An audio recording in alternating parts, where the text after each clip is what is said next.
I mean, we're just picking a new scare tactic as far as I'm concerned. This is getting insane. He's up there saying you're going to live in squalor with no food and no housing and no law and order. We have that for many people right now. That's why people are voting for Democratic Socialists, because they want government to look out for them again. They want affordable housing. They want to have groceries that they can afford. And I keep thinking about like that old expression that's like, capitalism, only a few can be rich. Communism, nobody can be rich. And democratic socialism is anyone can be rich, but no one should be poor. And I think that's what they're trying to go for here. And I think that's what we should be looking at, because they're really modeling themselves after the Nordic countries, Denmark, Sweden, those kind of places that have the highest ranked happiest country and citizens in the world. And I think there's a lot of young Americans particularly that are like, this doesn't work for me at all. I have the worst quality of living than my parents ever did. We are the first generation that are like that. What can we do differently? And this is what we could do differently. So the Great American Fair is closed tonight. It's supposed to go till 10 p.m., but it's 7:30 and it's completely shut down. And I don't know why. So if somebody found anything online, let me know why. But the National Guard was saying that they think it's probably due to weather. It was supposed to thunderstorm, but this is so frustrating. There's been no communication. Like, it's not on their website. There's not even like on any of the leaderboards out here at all. It's just like closed. And then they blocked off all the entrances. So then we walked all the way down to the very end where we knew we could get in, because the entrance we were going to go in was closed. And then that one was closed. And then they said, yeah, it's just like shut down. And tonight was supposed to be Vanilla Ice. So we were excited to go check it out, and it's just closed. I am downtown heading to Trump's little state fair thingamajiggy. Of course, they already screwed up. The damn thing was supposed to be at 12th Street. It's not. They send you to 12th Street on the map, and now they're making me walk 3 or 4 blocks to get to the entrance, because they've got enough security here to be like it's the airport or the White House or something. Well, that took forever. I had to walk like 4 or 5 blocks to get to the stupid entrance. You'll see not exactly big lines here today. Not exactly any lines here today.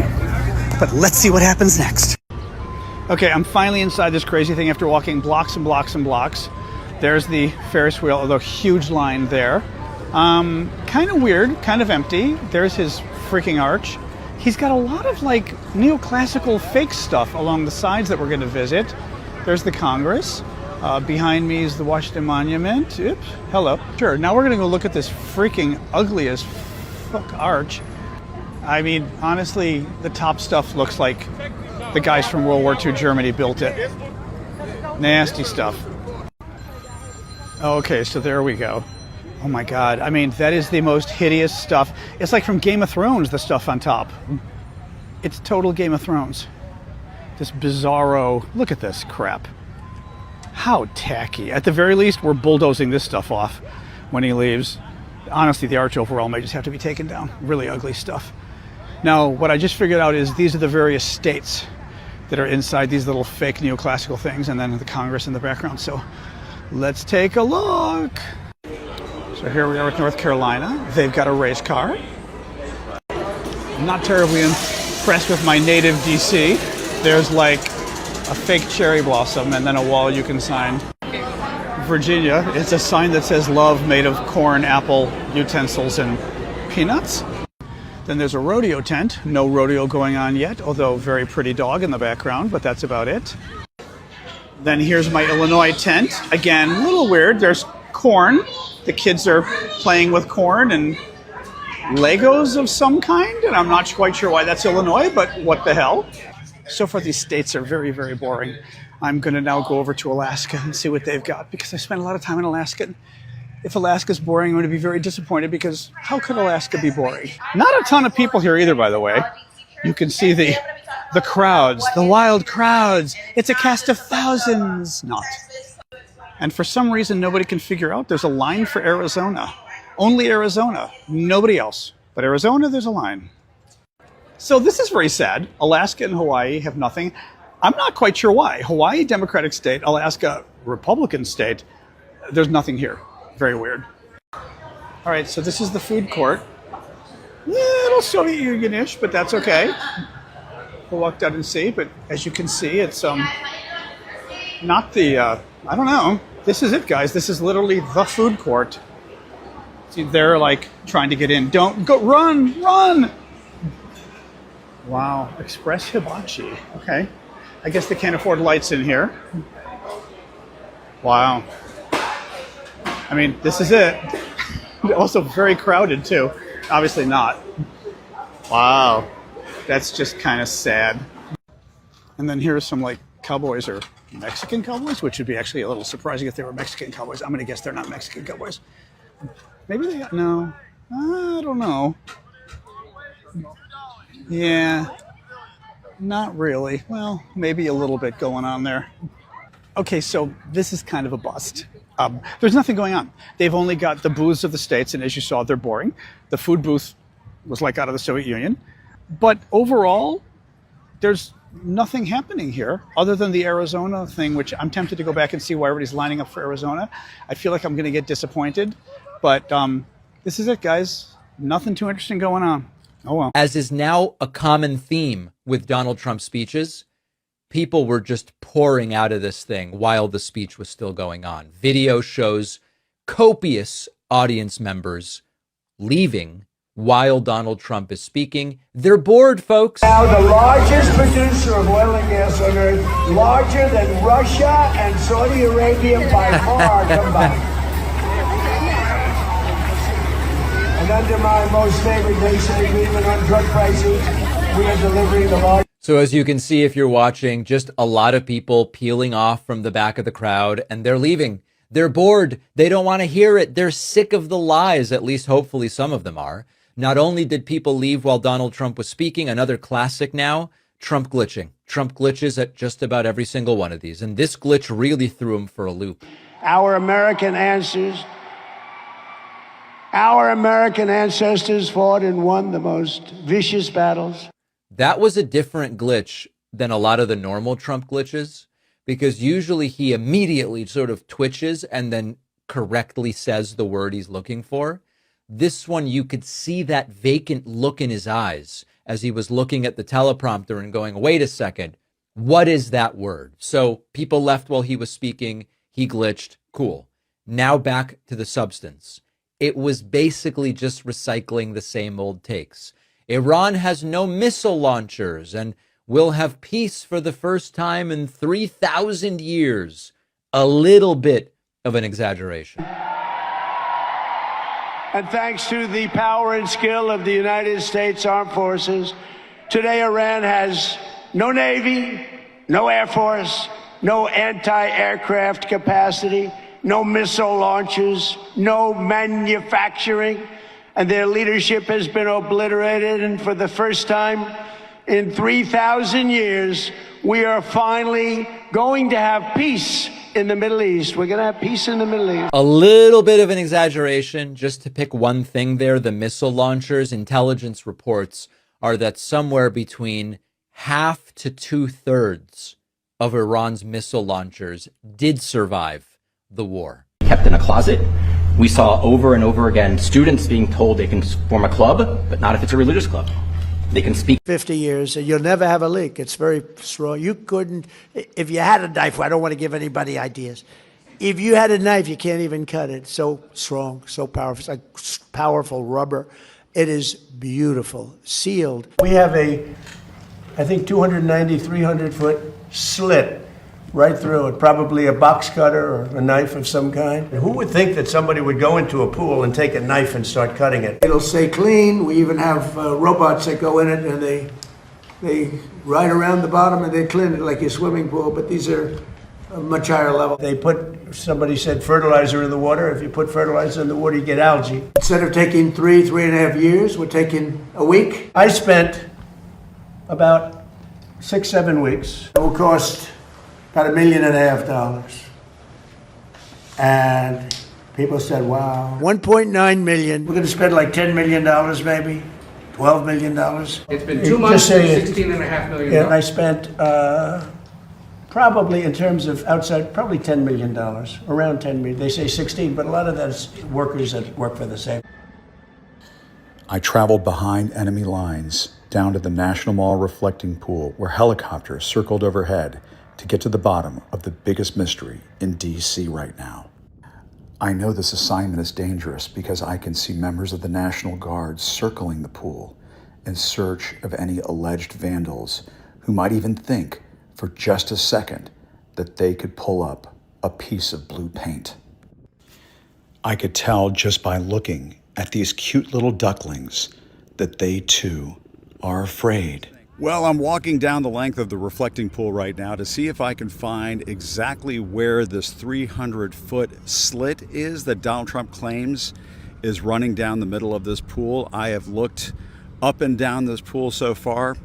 I don't see any sign of any slit. I do see a lot of paint coming up, but no sign of a 300-foot long slit or lots of slits as he's been talking about.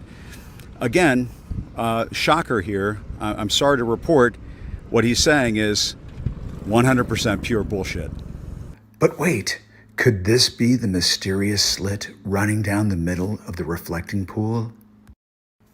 Perhaps it's the same scene you see in this video when Trump and the Secret Service drove right down the middle of the reflecting pool at the beginning of the project. Okay, I'm walking down the other side of the reflecting pool, and you can see just how much Donald Trump is lying about this, how out to lunch he is on all of this.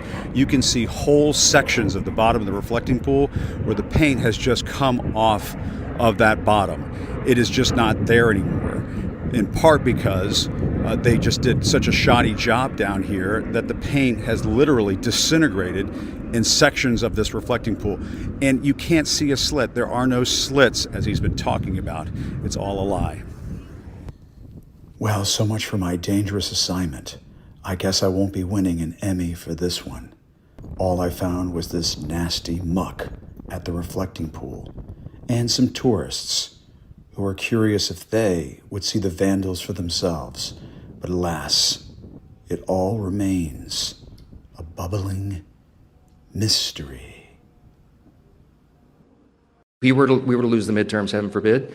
These Democrats, y'all, impeachment's not even the big concern. They will turn every committee of Congress into an investigative body, and they'll go after the president's family, the cabinet, his donors and friends. Half of you in this room will be targeted. I run the protection program. I'll take care of you, okay? We're gonna win. We're gonna win the midterm, okay? All right? Heaven forbid we lose the midterms. That's what Mike Johnson is saying today. He fears not just impeachment for Trump, but he says something worse could happen. Massive investigations, committees, every committee in the House of Representatives turned into an investigatory body for Trump, his family, his associates, and associates of the Republican Party.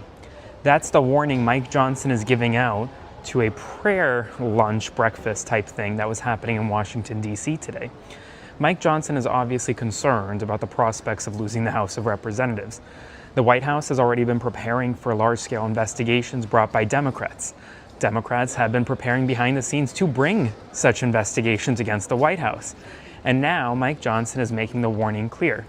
If you elect Democrats, you're going to end up having a complete investigatory effort, full scale, of the House of Representatives against the president, his family, and his companies.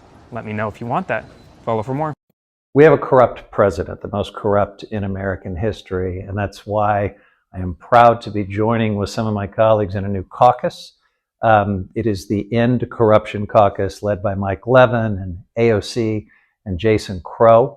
And we need something like this because as the ranking member of the House Natural Resources Committee, I spend a huge amount of my time tackling all of the corruption in these vanity projects that Trump is trying to do all over the U.S. Capitol, tackling the scam of these fake settlements with the Department of Interior, trying to buy out offshore wind leases, trying to lavish favors on the fossil fuel industry. There's no end to the corruption of this administration. So I think as we think about stepping up to confront it, and as I think about the possibility of a Democratic Congress a few months from now, really stepping in with the gavels and undertaking investigations and oversight in a serious way, an Ending Corruption Caucus is exactly what we need to focus our work.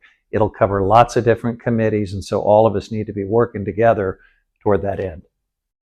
Today, Mike Johnson laid out some of the reasons everyone should vote blue come the midterms. If we were to lose the midterms, heaven forbid, these Democrats, y'all, impeachment's not even the big concern. They will turn every committee of Congress into an investigative body, and they'll go after the president's family, the cabinet, his donors and friends. Half of you in this room will be targeted. I run the protection program. I'll take care of you, okay? We're gonna win. We're gonna win the midterm, okay? All right? Yes, please. We'd like all those things to happen. All those investigations into Trump, his family, his donors, everyone associated with him. That includes you, Mike Johnson. Everyone should be investigated for everything that they've done to this country. Look where we're at right now. The corruption is through the roof. Crimes daily from this Trump crime presidency. That's what it is. So yes, we would love to see all that. Be sure to vote blue so we can make sure their worst nightmare happens, because that's what he laid out there.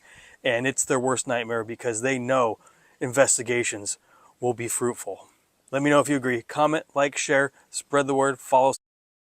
It's time for the trucker John live stream. Gonna be a good time. Oh yeah. The trucker John live stream. Come along for a good time. It's a good time, good time, good time, good time.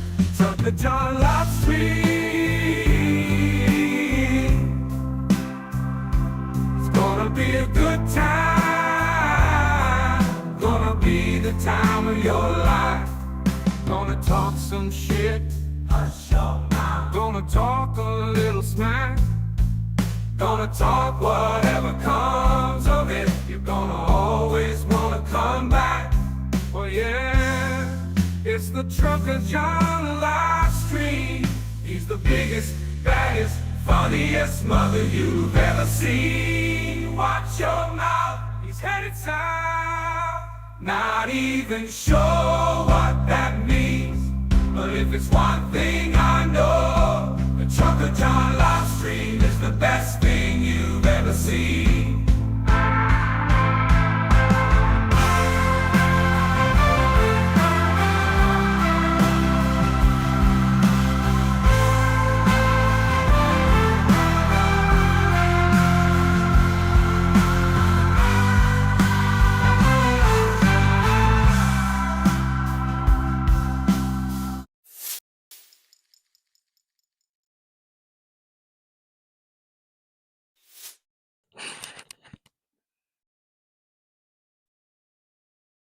Good morning. Good morning. Good morning. Let's see. Is everything hooked up? Good morning. Good morning. All right. I'm looking a little fuzzy. I don't know. Is it just me or is it the camera? Let's see here. Let me see if I can wipe it down. I don't know. I think I just have the settings all screwed up. Anyhow, good morning, everybody. Thank you so much for being here. Thank you to the sparklers, the Hal, and everyone for sending the sparklers this way. It's 11:23 a.m. in the Pacific time zone, and right now we're sitting at a temperature of 92 degrees here out on the outer rim of Las Vegas, otherwise known as Boulder Highway. We've got a little cold front coming in. I think the next few days we're actually going to stay under 100. Which I'm quite surprised. I had said earlier, a couple weeks ago, that because we're getting triple digits, well over 100. My prediction was we weren't going to see, anything under 100 until October. But here we are. Frigid conditions, 92. I expected to have 97. It's looking good, though. Thanks, everyone, for being here. I do appreciate you so much for coming on in. Oh, I still have it set on top messages. I need to change that. Now, I do see first in the chat was Paul Burrows. Thanks, Paul, for being here. I do appreciate you. And I'm not able to now. I'm not able to scroll back to the top, but that's okay. That's okay. So anyhow, just real quick, talking about the intro. I thought leading off with Politics Girl was pretty good. She's pretty spot on, I think, with her definitions. And I do think that these DSA candidates are winning.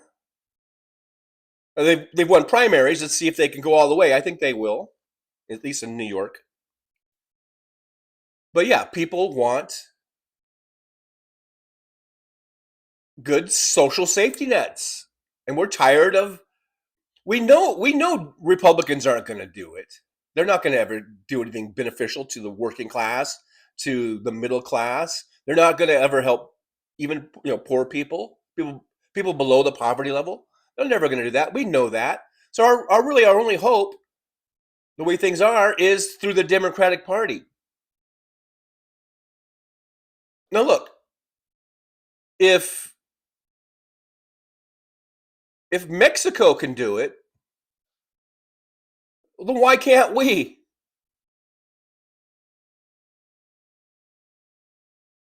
Do you mean to tell me that Mexico is better than the United States of America? I think I might move down there. Now, I don't know if they would give it to expats unless if you're not a citizen, but the point is, if Mexico can do it, then we, by God, sure as hell can do it too. As far as getting Medicare for all, universal single-payer health care.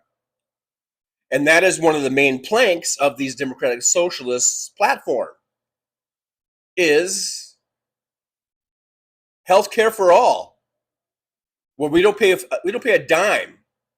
We're the richest country in the history of the fucking world. And you mean to tell me we can't provide good health care for its citizens? We can. There's just a lot of greedy people who don't want to do it. The Elon Musks of the world, who don't want to pay a dime in taxes. That's why they buy Congress people. They get everything tilted to their favor. And that's why this is a constant fight.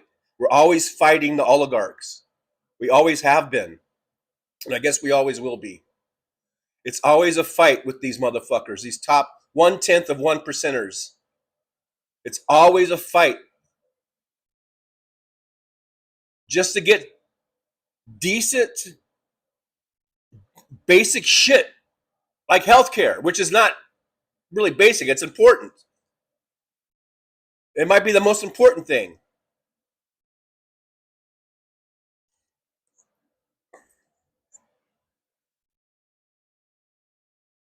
So that's why we got to vote blue. And if the DSA becomes a big part of that, I'm all for it. We need to say bye-bye to the old guard, the old James Carvilles, who is the second that these Democratic Socialists were winning these primaries in New York, James Carville was crying and saying, I'm not going to be a part of this party. Okay, well, go.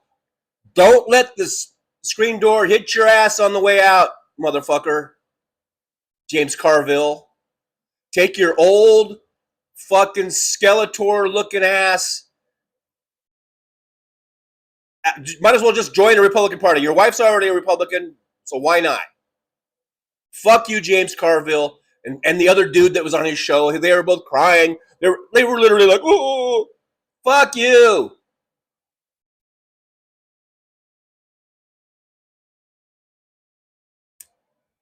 What are they so upset about? We're going to get fucking health care for all? Is that what James Carville is upset about? Oh, for God's sakes. Oh, my goodness. We're going to have health care. Everyone's going to have health care. Oh, the sky is falling. Dogs and cats living together.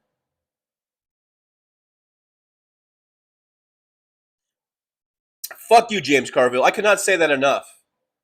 Watching his reaction to a few Democratic Socialists winning some primaries in New York City or New York State, altogether, and he's fucking there crying about it. Fuck you, James Carville. You are the problem. This is not 1994 anymore, motherfucker. This is 2026. And we're sick and tired of waiting. We've been waiting for Medicare for all since 1965, you motherfucker. Because that was the plan. When Medicare was enacted, the plan was to lower the age every 5 years by 5 years. until it became Medicare for all. That was the plan. But because of motherfuckers like you, James Carville, you corporate shills, you fucking so-called moderates,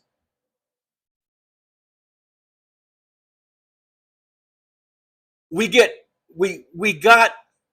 the Family Medical Leave Act, which paid nothing. All it did was say you can take some time off to be with family members for medical reasons, but you didn't get any pay. There was no pay. That was their big accomplishment. That was Clinton's big accomplishment. We got FMLA. Big fucking deal. Obama's big accomplishment. We got the ACA.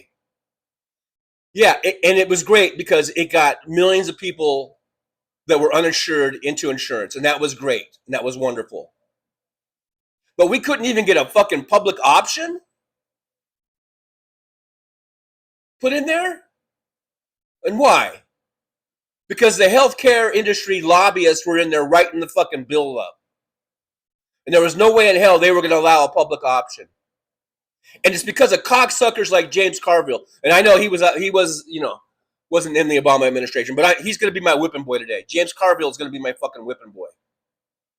Because he represents everything that is wrong about the Democratic Party and how we have just stalled and we've gone backwards and we've lost presidential elections that we should never have lost because of assholes like James Carville, that old centrist corporate Republican light mentality.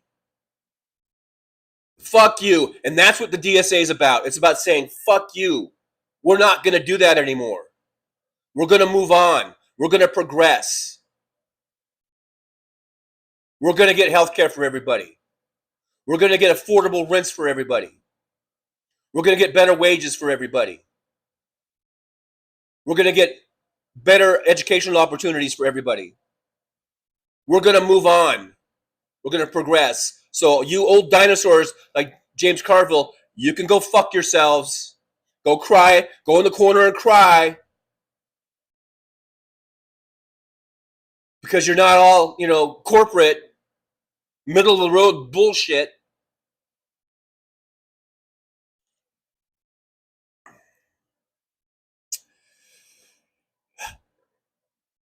And scene. No, I was not acting.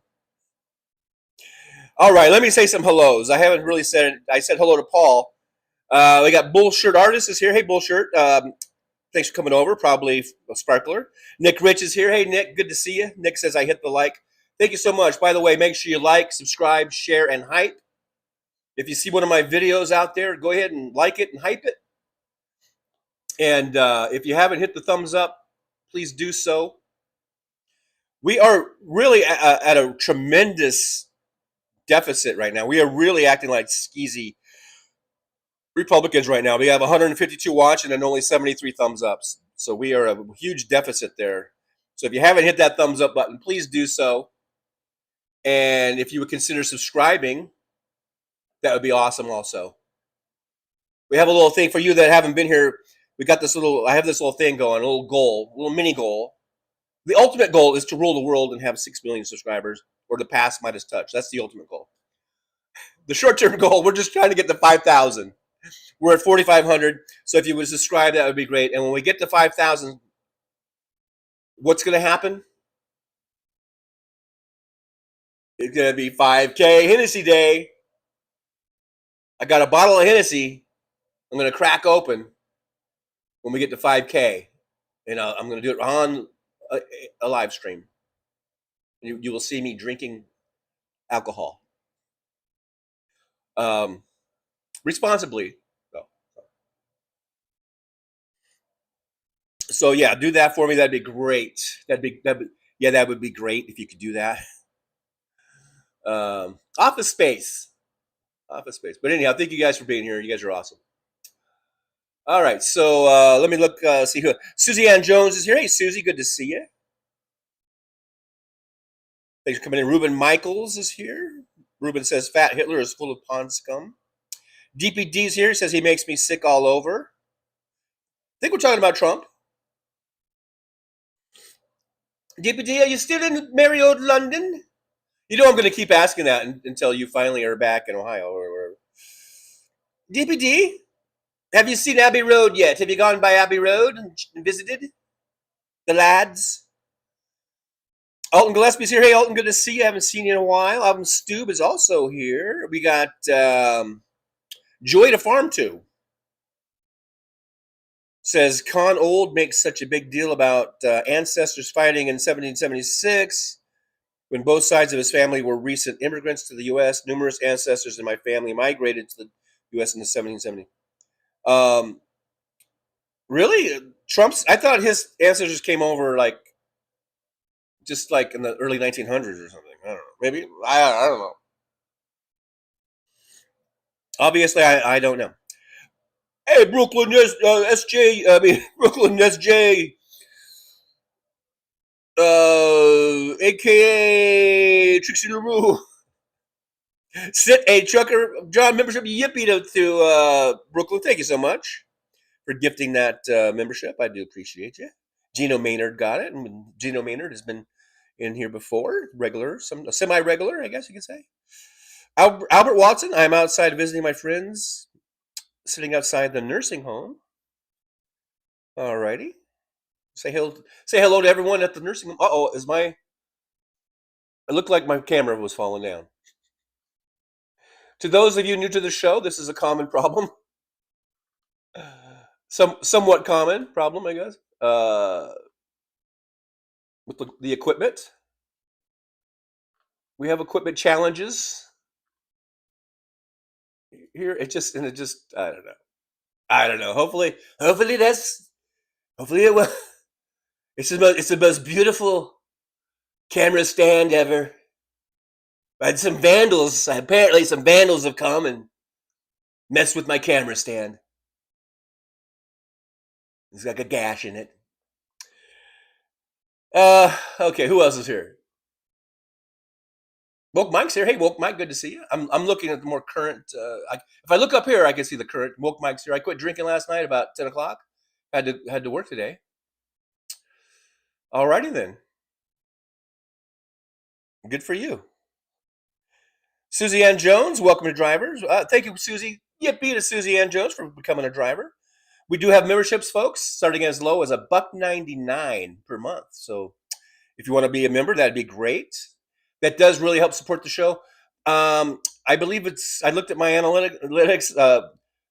I guess when you combine memberships and super chats and things like that, that is what funds 96% of the funds or whatever are coming from fan funding and memberships to support the show. And I thank you all very much for that. Speaking of super chats, we are 0 for 5. I did set a goal. We got a little modest goal of 5 super chats for today's show. So that something to think about there. DPD says, look at the mama and her baby ducks. They were cute. They were shivering, though. They were kind of shivering. Aaron West is here. Hey, Aaron, thanks for being here. I appreciate you. Aaron West, mod extraordinaire. Mod extraordinaire. Aaron West, member for 26 months. Hit the like and subscribe. Thank you, Aaron. Yippee. Another yippee going out to Aaron for being a member for 26 glorious months. That's over 2 years. Tripper 111 says evil 34 count convicted felon Petter Trump. Oh, see when I tried to read this, it moves. We got Miss Leslie says Trucker John, your looks don't move in sync with your words. It's way off. Oh, really? Is it off? Not sure if I can fix that or not. Yeah, my lips are not lined up with the words. Is everyone having that problem? Because if it's just Miss Leslie, it might be you need to refresh. You might need to refresh the page. So if anyone else is having that problem, go ahead and chime in. So we'll know if it's just if it's everyone. Gina Maynard says it's in sync for me. So you might need to do like the refresh type of a thing. Looks like everyone else is saying no. My lips and my words are lined up. So yeah, try to do a refresh. Like just do the thing. I think maybe you can do the thing where you do the thing, and it'll do the thing. That's how technical. I'm pretty technical dude. Just do the thing when you do the thing, and then the thing will do the thing. Maybe. William's here. Hey, William, good to see you. Thanks for coming in. We got Lug Dragon. Bing! It's Lug Dragon.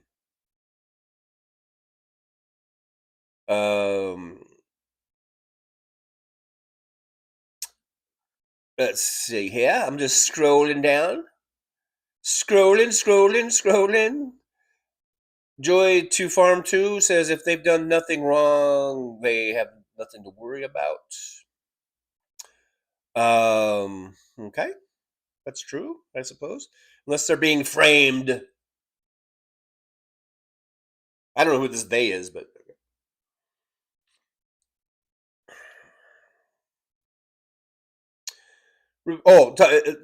in regard to the intro about all the investigations going on. Of course, that's what it's about. Yeah, if they've done nothing wrong, then they shouldn't have anything to worry about. But they seem like they're pretty worried, don't they? Because I think they've done a lot of wrong things. Rainier Noliwaka. Hey, Rainier Noliwaka. It's been a while since I've seen you. It says, that what Trump made out of the White House and the pool and inhospitable, toxic, dangerous place once the park for we the people. Yeah, it's just Donald Trump is a very he's a well, I guess he's a billionaire, but he's a really trashy billionaire. He's trash. He has very poor taste, and he's made the White House South Lawn, the the DC Mall areas. He's just trashing it up, totally trashing it up, because he's trash. He is total trash. Donald Trump is, no doubt about it. That's why it's like idiocracy going on. We got idiocracy going on over here,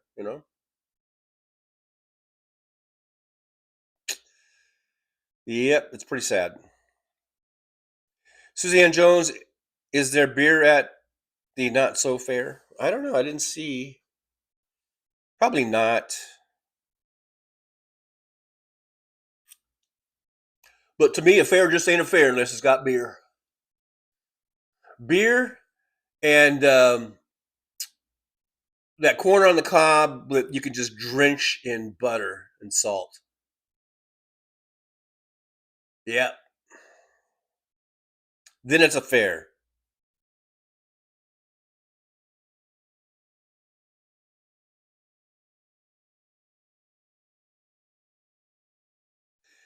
Just a reminder for any new people here, we are on right now. We're doing Tuesdays, Thursdays, and Saturday shows if you want to come back again. Tuesdays and Thursdays, I usually try to go on around 9 a.m. And then Saturdays right after Hal on like we did today. So just a little note, if you want to make a little note of it. It's a good hangout. Even if you don't like me, there's a lot of great people in the chat that you can hang out with. So if you like doing that sort of thing. Suzanne Jones says he killed the pool, wrecked the ellipse, and the East Wing. He's a wrecker in chief. Yeah. He's just a one-man wrecking crew, man, and not in a good way. Not in a good way. Nick Rich, 20 past the hour. So that, for those of you who don't know, I read the chats, and so I get behind. I'm reading chats from 24 minutes ago, 25 minutes ago, just so you know. If you're wondering, like, what the hell is he doing? That was like 25 minutes ago. Well, it's because that's where I am in the chat. I'm 25 minutes behind. And then sometimes I'll skip down and to try to catch up a little bit. But I just want to say hi to everybody, or as many people as I can. We got Wadley99, who says Mike Dick won't be speaker. Yeah, he won't be when Democrats take over. I guess it'll probably be Hakeem Jeffries, right? Which I guess is fine. I get irritated with Hakeem on the House side and with Schumer on the Senate side, because they just come off as these do-nothings. And I know they can't do anything now, really, because they're in the minority. And I know when they get the majority back, at least in the House, we should pretty much, it's a sure thing for. I don't want to say it's a sure thing, but it's looking, like we're probably going to get the House back. We might get the Senate back. But even then, we still have Trump to worry about, or whomever the, if Trump kicks the bucket or whatever, and we end up with Vance, we still have a Republican president to deal with. But at least, we can at least stop the bleeding, hopefully, of all these Doge cuts, and all this. Maybe stop the bleeding on ICE and people being illegally detained and having their due process rights stripped away and thrown into these gulags and dying, and people dying in the streets, being shot in the streets. Maybe we can at least put a stop to that as much as possible during these next couple of years, and then hopefully, we got to ride the blue wave all the way to 2028, man. It doesn't stop in 2026. In fact, it never stops. We have to stop with this mentality that it stops. It never stops.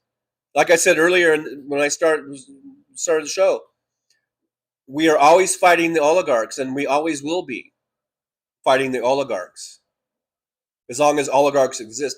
That's why a lot of people are saying billionaires shouldn't exist, and now trillionaires shouldn't exist, meaning that they should be taxed down out of that status.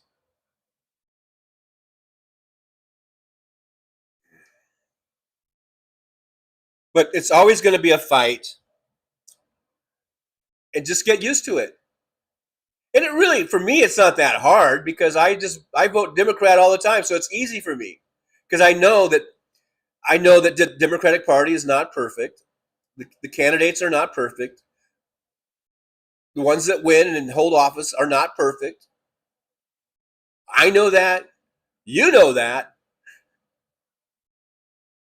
But like I always say, they're a hell of a lot better than the Republicans, because with Republicans, we have zero chance.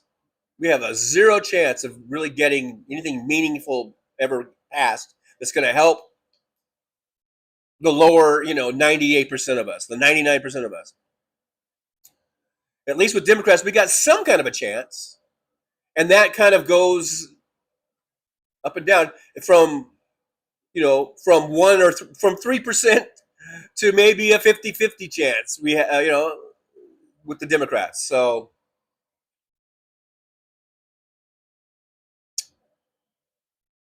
don't just think that when these midterm congressional elections in this coming fall in November, and let's say we have a big sweep, a big tsunami, a big blue wave, and we get the House back, and let's say we get the Senate back.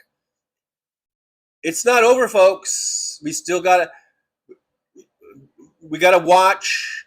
We gotta be very vigilant and really insist that our elected representatives, that we put them into office, make sure they do their jobs.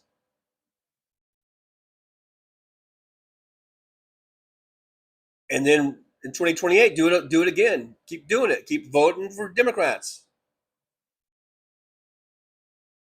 Because until, I know people say, well, I want to vote for some independent or third party. And that's fine in certain elections, more localized elections or state elections, or even there's a couple of, like, Bernie Sanders and Angus King, they're independents, right? But for the most part, it's a two-party system, and until that changes, and that is part of the DSA. I'm going to post in Substack a little article. Because I was looking into the DSA a little bit more, because my really only understanding or of the DSA or what a democratic socialist is from Bernie Sanders, going back to 2016 when he was calling himself a democratic socialist, and I was like, well, what the hell is that? And then I was just kind of going by his loose definition, because someone asked him one time on the campaign trail, and I think he said,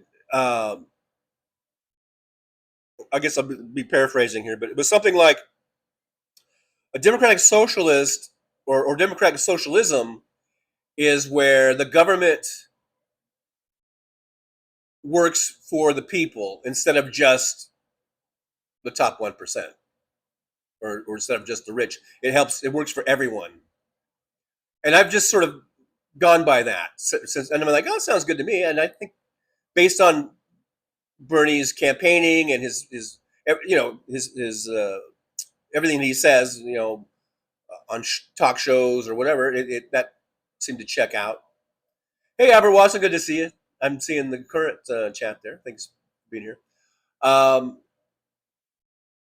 But with these new things, with Mondami winning, of course, New York mayorship a few months ago, and then with these recent primaries in New York, getting DSAs in there, Democratic Socialists winning these primaries, I was like, okay, I need to find out more about what these people are all about.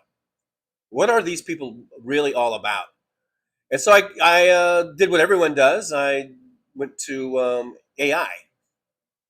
I don't even know which AI it is. It's whatever is on my browser thingy. But anyhow, and I got these definitions of it, and I got some of their platform positions. And there's some of them that I agree with, and some I kind of don't, or I have to look more into it. But basically, it's about social safety nets, like Medicare for all. It's about getting that. It's about universal rent control. And I knew this before I looked up the DSA stuff. The number one cause of homelessness is high rents, people not being able to afford the rent. And I should know that. And you guys who have been watching me for the last few years, I've had struggles with rent. So much so that I've gotten evicted and I've been thrown out on the street. Just a little over a year ago, I've had my issues with this homelessness thing. So I know about how difficult it is right now. And this DSA, they're all for this, trying to make rents affordable for people, and also having social safety nets to get people housed, you get people fed and clothed. They are for everyone,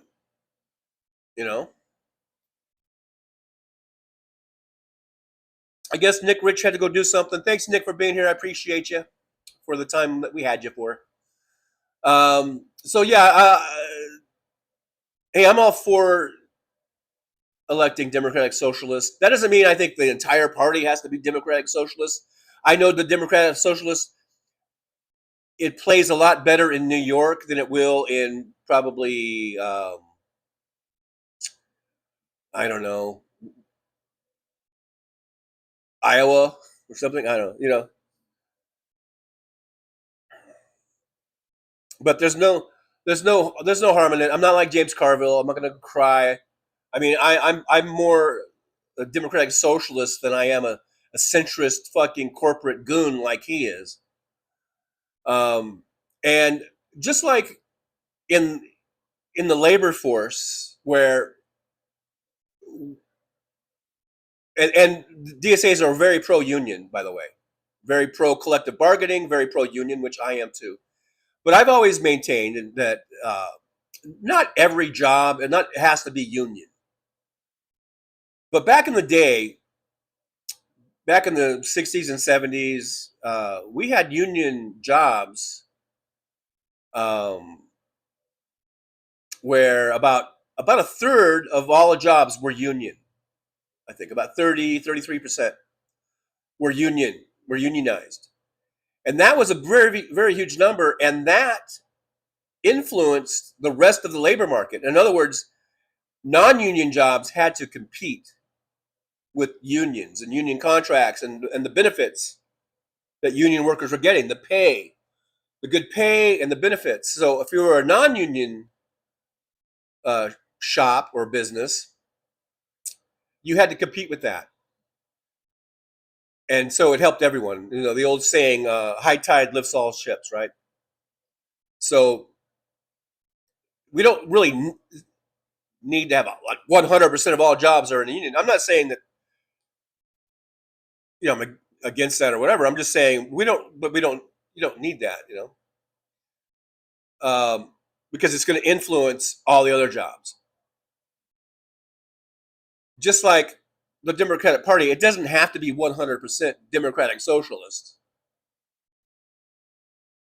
But if you start getting, what if 20 or 25% or 30% or 33% of the Democratic Party, meaning, and I'm just talking about the elected folks, and that I guess that would translate to the voters as well. But what if 1/3 of the Democratic Party were Democratic Socialists?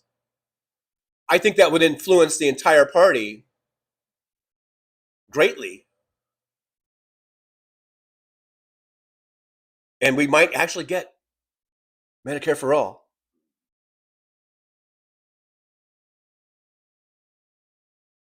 DPD coming in with a $20 super chat. Thank you. Yippee. I'll read the chat I'll scroll down to it in a minute, in a second, but I did see it pop in. So yippee to DPD. Thank you so much. David Windler is here. Hello, David. Good to see you. Bullshit artist says, to quote House Sparks, the White House building and grounds looks like hammered shit. Yeah. Just like Trump looks like hammered shit, by the way.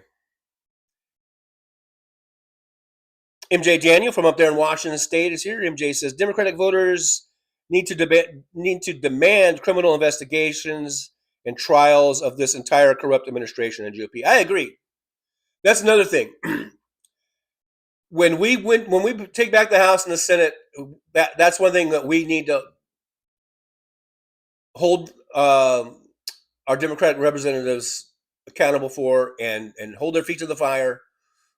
Another thing, House Sparks does not like torture metaphors, but sorry.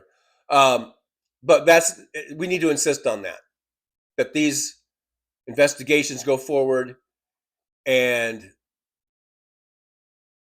start them now, because we see how things take so long. And then when we do get in 2028, hopefully we keep the House, keep the Senate, and get a Democrat in the White House, then we might actually be able to do some actual punishments.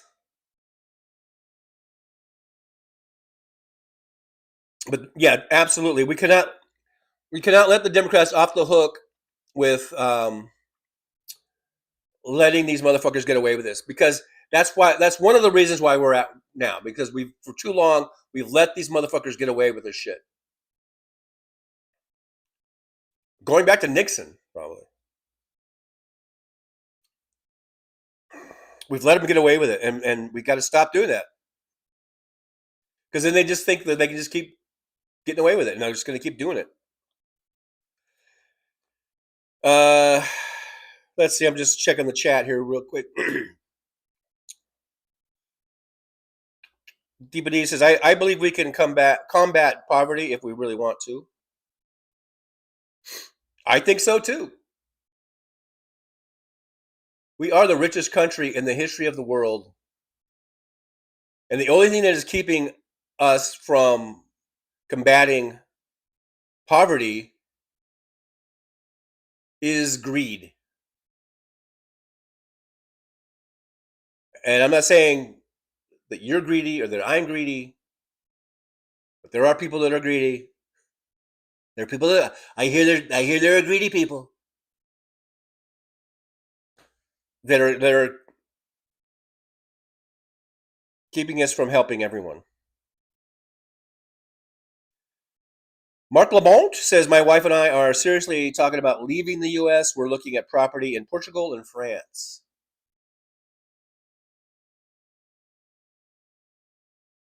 Well, at least those are probably very beautiful places. I think Portugal, because since I've retired, kind of semi-retired or retired, and I'm whatever, I am on Social Security, so I guess I'm retired. Although I do have a part-time job as a taxi driver. I'm no longer a trucker. For those new here, gave that up a few years ago. But and I've looked at places to retire to, other countries, because of the cost of living and the exchange rates are so favorable. I think Portugal is one of the places that comes up on the list. By the way, Woke Mike says it's over 90 degrees in Pensacola, Florida.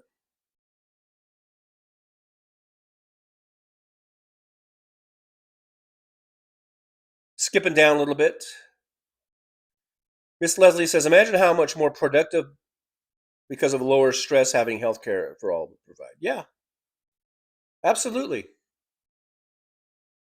Our national health, just our national health of the citizens would greatly improve just by having that stress removed. That's one less thing to worry about. One less thing. Speaking of Nixon, iPeople yesterday says even Nixon wanted universal health care.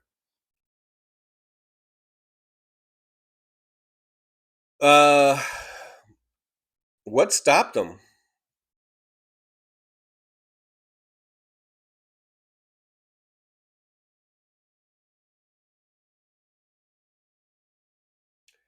Stephen Sayers is here. Hey, Steve, good to see you. Stephen says Carville is a confused man that's stuck in the 70s. I think he's, well, yeah, maybe. I thought he was stuck in the 90s, but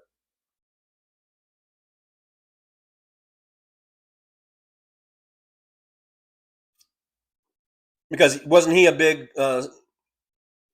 the Clinton staff or whatever? Wasn't he a big, I don't know if he was chief of staff or whatever, but he was involved in the Clinton. Did I say Trump? I meant Clinton. The Clinton campaign and administration or something, maybe? I don't know. Mark Lamont says tax these fucking billionaires at about 90%, tax corporations at 90%, add a progressive tax system. The more you make, the more you pay. I agree with that. Big Hook, the big Canucks here. Big Hook says the political process has been the biggest impediment to all progress. The Republicans represent the rich who don't want to pay taxes to build the country into a system that takes care of everyone. iPeople yesterday says Lieberman was the reason it was taken out of Obamacare.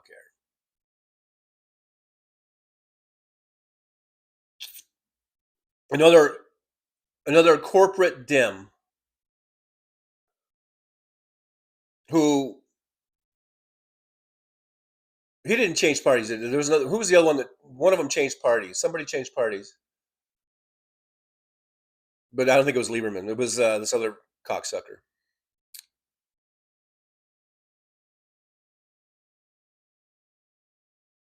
DPD says, as someone who has been blessed and fortunate enough to travel, I can honestly say America is not all that great when you consider there are 78 countries that guarantee their citizens free health care. It's embarrassing, isn't it, DPD? It's just, to me, this is, I mean, there's other things, but this is just a flat out embarrassment.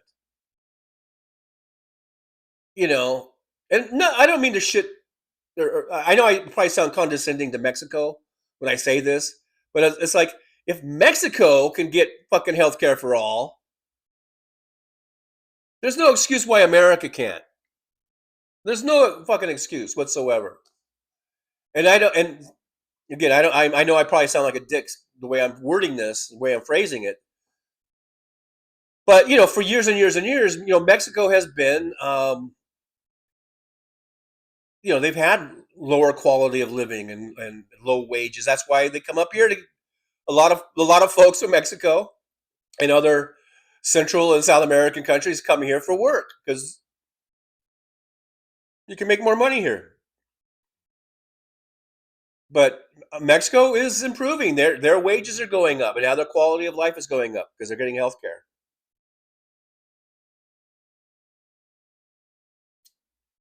They have a woman president who is signing things into law like this universal health care. This is where we would have been at least 10 years ago if Hillary Clinton had won.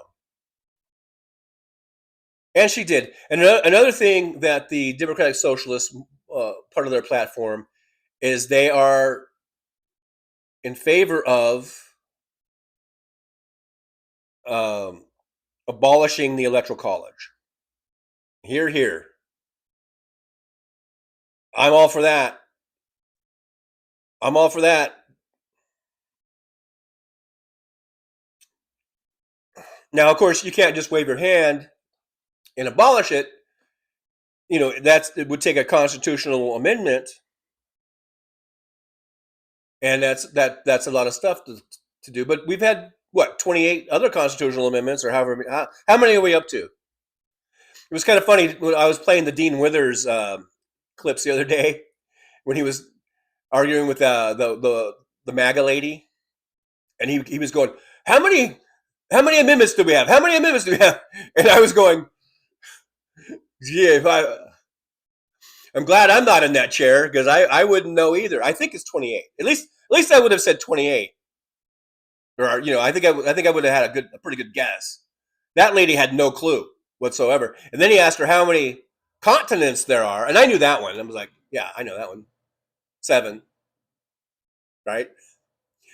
And she's like, I don't know. Hundreds, I think. There were hundreds. And he's like, no, 7. But anyhow, it is what it is. Christina Weibel is here, says, I'm dealing with a Medicaid issue. Social Security sent me a letter about my SSI. I only get $37 a month since I started getting my widow's pension. That's probably Doge. You can probably thank Elon Musk for that, and you can probably thank everyone who voted for Donald Trump for that. I'm sorry you're going through that, Christina.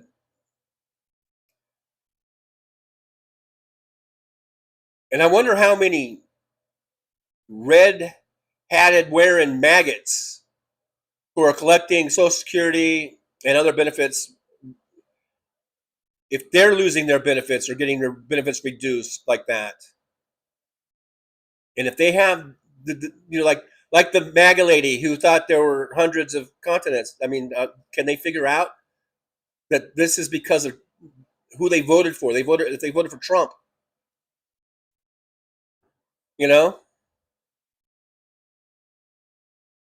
David Willer says Carville spent a whole show explaining how Rump can't reach his own ass. Well, good for him for doing that. Medicare says, Kristen Oil goes on to say, now that I'm on Medicare, Florida state Medicaid doesn't want to pay my part A, B, or C. Wow. Wow. As Donald Trump would say, wow. That sucks because I know how important that is. Here in the state of Nevada, I just applied for that. They call it QMB, Qualified Medical Benefit or something like that. I just the other day was approved to have Medicaid here pay for that. Now, hopefully that goes through. I mean, I'm not in Florida. I am in Nevada, which is I would say we are a blue state except for the red governor, the red MAGA governor we have. Just hearing that kind of makes me a little worried. Like, because she did say it'll take 2 or 3 months before I see it go into effect. As far as Medicaid paying for that.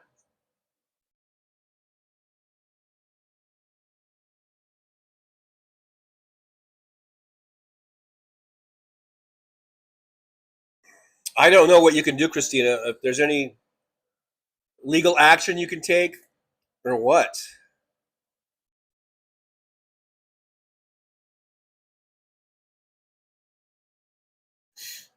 Miss Kitty, I smashed the like button. Thank you, Miss Kitty. Appreciate you.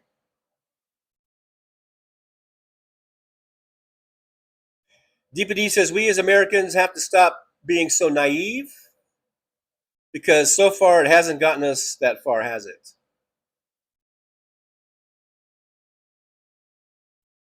No. Adroit Leximi is here. Hello, hello. I know this is 20, 30 minutes ago, but I'm trying to catch up. Trying to catch up a little bit here. People people are people are quitting drinking.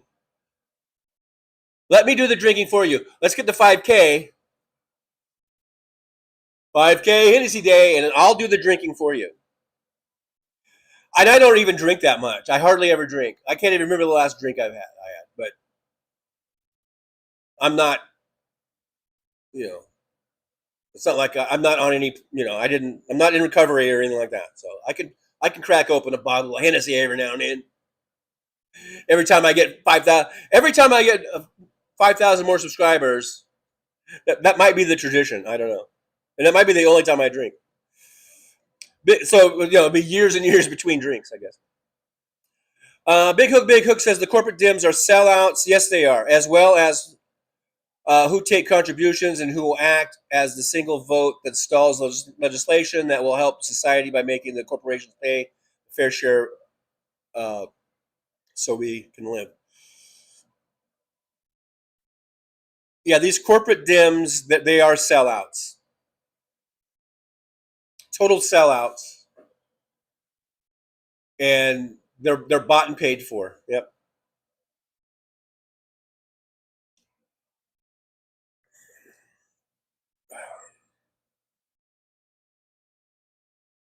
It's one of the reasons why I like AOC so much. She doesn't take corporate donations or whatever.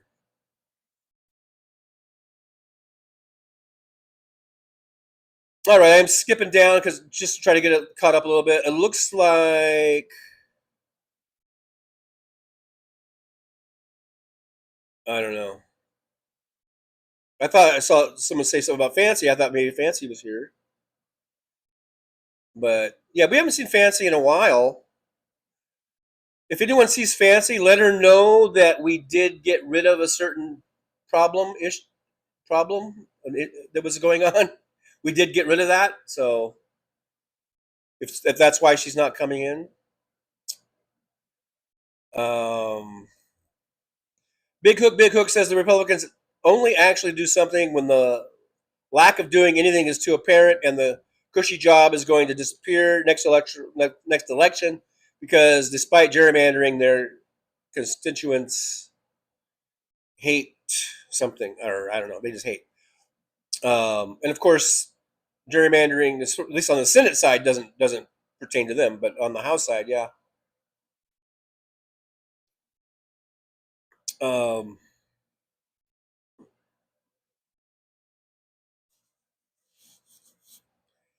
It's kind of like Republicans in general. They won't really come on board with something until it directly affects them. Like they'll be anti-gay rights as shit, and then maybe they'll find out that their son is gay or something like that, and then they might, and that's not even a given, that they might change their mind as far as how they will openly talk about that and how they will maybe vote or on certain issues. Even then, it's not 100% because they're still bought off, you know.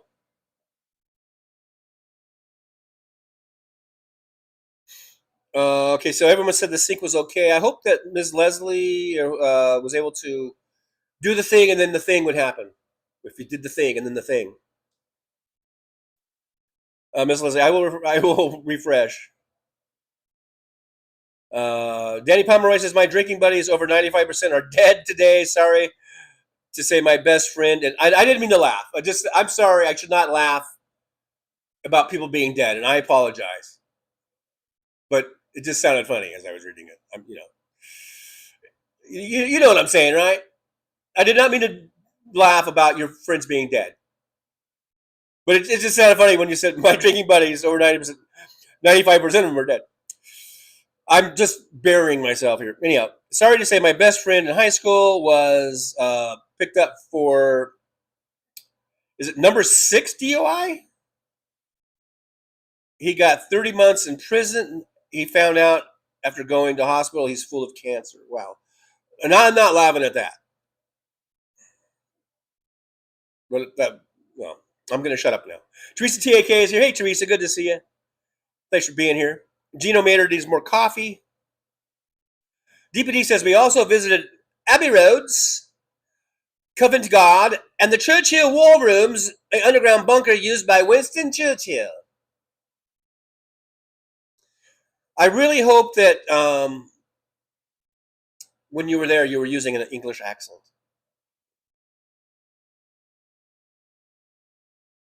Oh, Ms. Leslie got it fixed. Says your looks and lips are all good now. It was me, as per usual.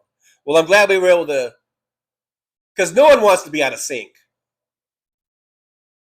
Right? Am I right? Right? You know what I mean? You know what I'm talking about? All righty, then. I'm just skipping down a little bit. Now, you guys, you know, the people who have been here watching for a while, you know that I finally got my storage unit cleared out. And I've been showing you guys some stuff. And maybe too much. But remember, I told you guys that I found my old fake Walkman. Here's the fake Walkman. If you can see it. I think I had a Walkman, and I think I wore it out. And then I bought this. And this is very good. This is actually very good. It does have a tape player, cassette player. It doesn't work. I put batteries in it, but the radio still works. But the cassette doesn't work. And what I used to do is when I used to work for the post office, like Tour 1, which is basically graveyard shift, and I used to carry it in this little pouch. And this thing has this is show and tell time, big hook, by the way.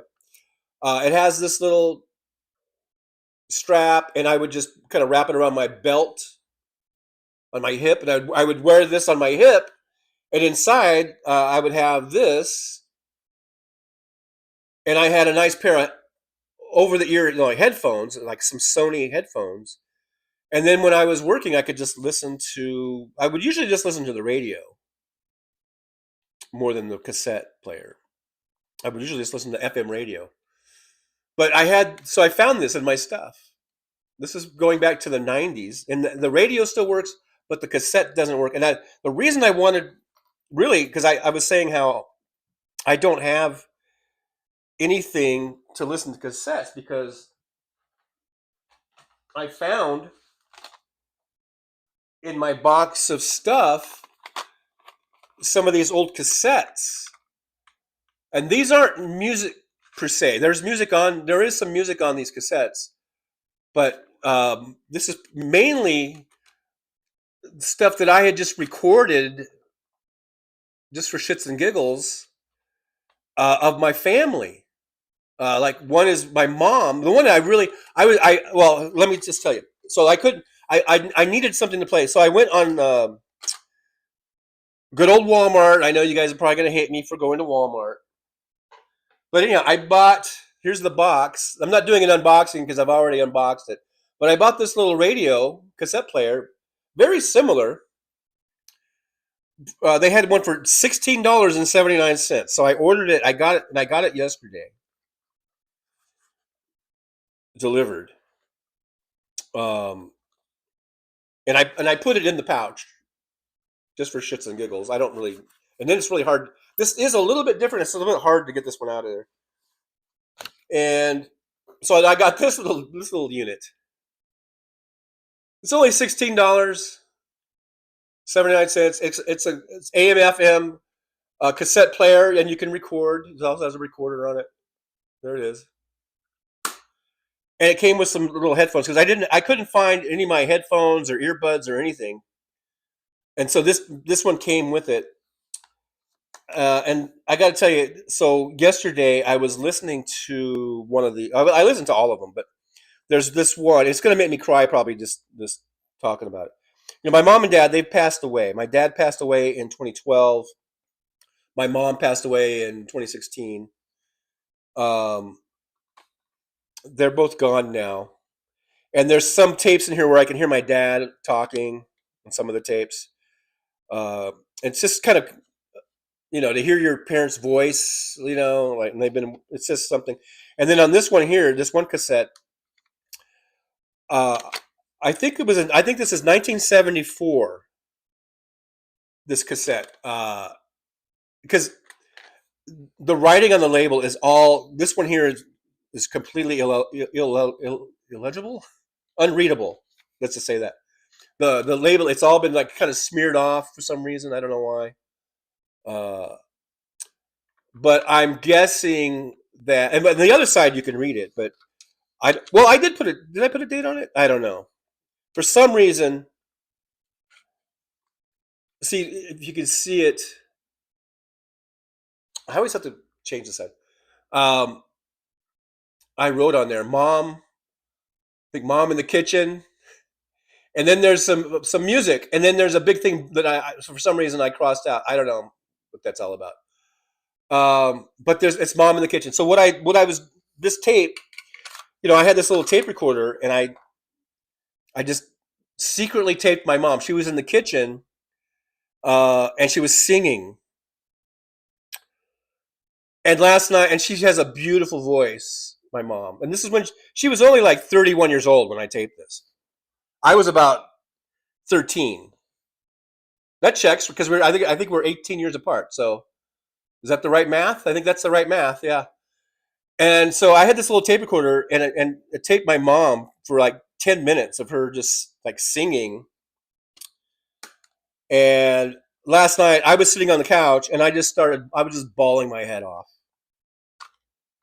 I was bawling my eyes out because it was just to hear my mom, her, you know, and back, you know, this is, what is that, 52 years ago?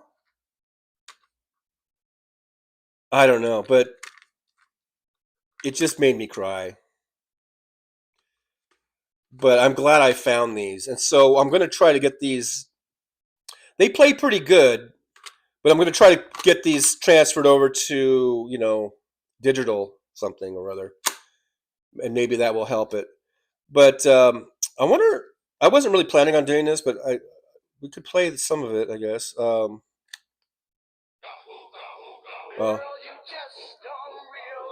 Can you guys hear this? So for some reason, I taped my mom, and then right after that, I put that song on. You know, there's a bunch more tapes. I don't know if I'll ever find them because there's still a bunch of boxes that I have to go back to Lancaster to look through. And I'm hoping I find some more tapes. Okay, so here's my mom. Could you guys hear that, by the way? Can you guys hear this? Let me know if you give me a thumbs up if you can hear this.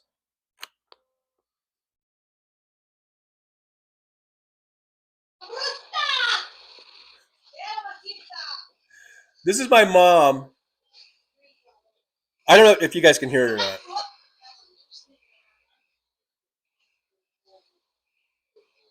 Joy says yes. Because you can hear the pots and pans. She's in the kitchen. I think she's cooking enchiladas or something. Because she says she's singing "I Can Speak Spanish." I think that was her way of joking about making enchiladas.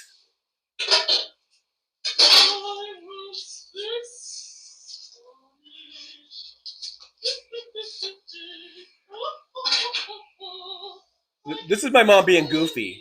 If If you wonder where I got my goofiness, maybe it was from my mom, even though she was very kind of shy.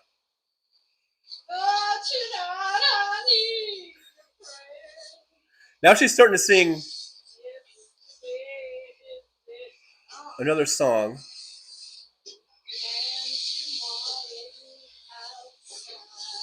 You can hear water running. She's in the kitchen.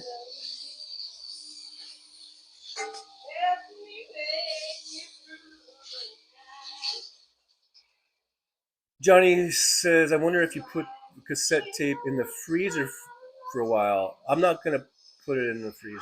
I'm not going to chance anything. I'm going to take it to I looked up, there's some places here in Vegas that I'm going to have them do it because they can clean up the tape and everything.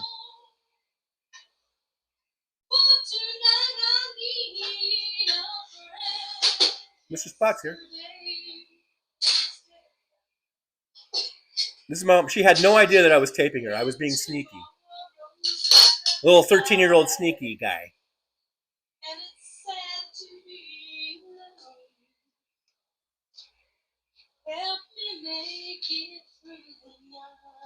That's my mom singing.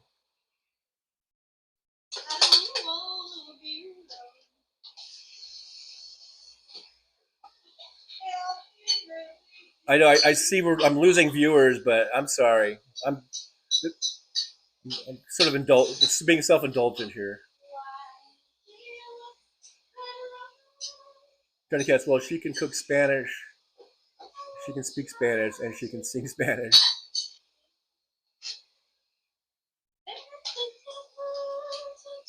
My mom would always sing in the car when we were driving to the radio, you know, and she had I always thought she had a great voice. She could have, she could have been like a model. She was very beautiful. She could have been a model, but she was just kind of shy, you know?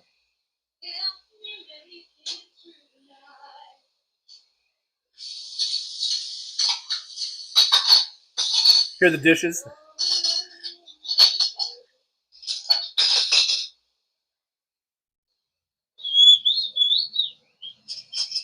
Now she's whistling, I guess.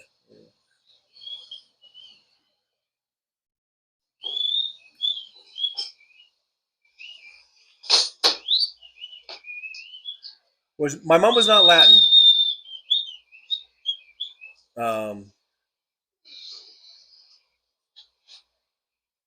Little does she know, but she's being taped. That was me. Oh, yes. I'll kill you. She said she'd kill me. I will brain you. Boy, John boy.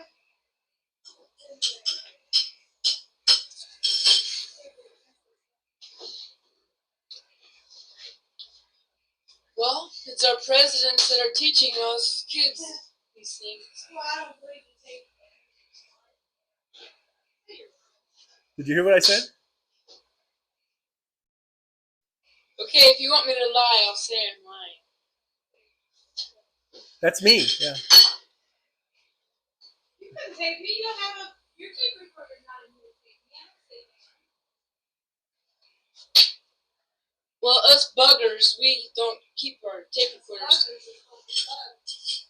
Well, we don't just keep our tape recorders laying around everywhere. Well, I'll prove it. Let's see it. Let's hear it. You take it. Where is it?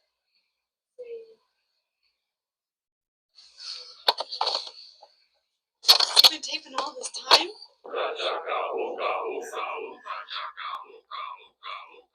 No, I just wonder, like, you know, at the time, this didn't mean anything. And I wonder if I had more and I just taped over it with music because, you know,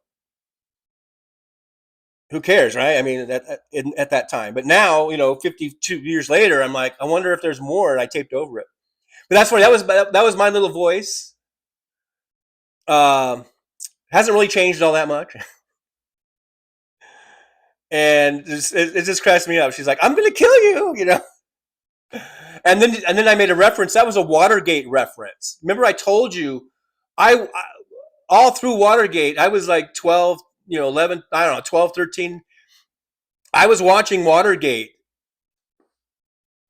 and that was a Watergate reference when about, you know, I said, what did I say? Our presidents teach us to bug or to tape people or whatever. That was a Nixon Watergate reference. Uh, so yeah, I'm gonna get those all digitized. There's I won't bore you with all these, but there's like this other one. It's got my baby brother who was born a couple years later after what we just heard. He was born in 76, I believe. And so it's got my little brother, like this one. I think when he's about 1 years old, you can hear him sort of saying a few words, and you can hear my mom and dad talking, and other family members that are all long gone dead, grandmas and great grandmas on here. I've got what's this one here? There's a Christmas morning one. I taped Christmas morning, and there's a bunch of relatives over and stuff. Um, so yeah, I'm gonna get these all put on an empty. I want to put it on like on an MP3 and put it on like a thumb drive thingy, and also maybe make put it in the cloud and all that kind of stuff. So anyhow, that was that, and what was that? Hooked on a Feeling? Yeah, that was Hooked on a Feeling. I just had a bunch, like I said, I put a bunch of music on it. It's the same way with one of these other ones. This tape here, all it says is "Raindrops Keep Falling," and that song "Raindrops Keep Falling on My Head" is not even on this tape. But on one side, I think on side 2, it's blank. But on side 2, the whole side is of a family get together, family with a bunch of relatives who are no longer with us, and some that are with cousins and aunts and uncles. And on the other side is music. "Raindrops Keep Falling on My Head" is not on there, but it has a bunch of like I must have taped over "Raindrops Keep Falling on My Head," and it just has all these like my more of my music from like 1979, 1980. It has like Cheap Trick and Van Halen and stuff like that on there. So anyhow, yeah, I'm gonna get these all digitized and saved. But I wanted to see if it even played. That's why I bought this for $16.79, just to see if those tapes still played, and they do. They play actually pretty good. Um, they're actually pretty good. So anyhow, there's that. For those of you that are haven't been or are new to the show, I'll just sort of update you. I had a storage unit. I live in Las Vegas. The storage unit is in Lancaster, California, which is about 200 miles.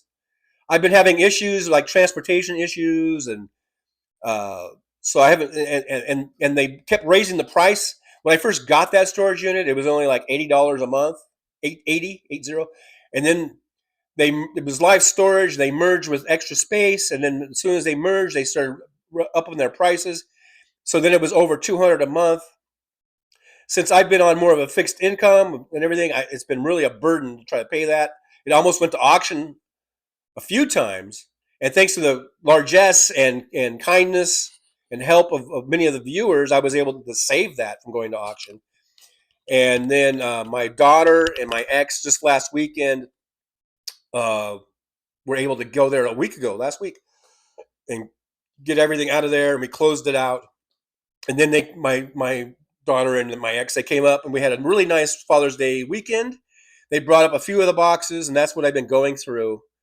A lot of photos. Here's another picture I want to show you guys that I found. Because remember on the last show,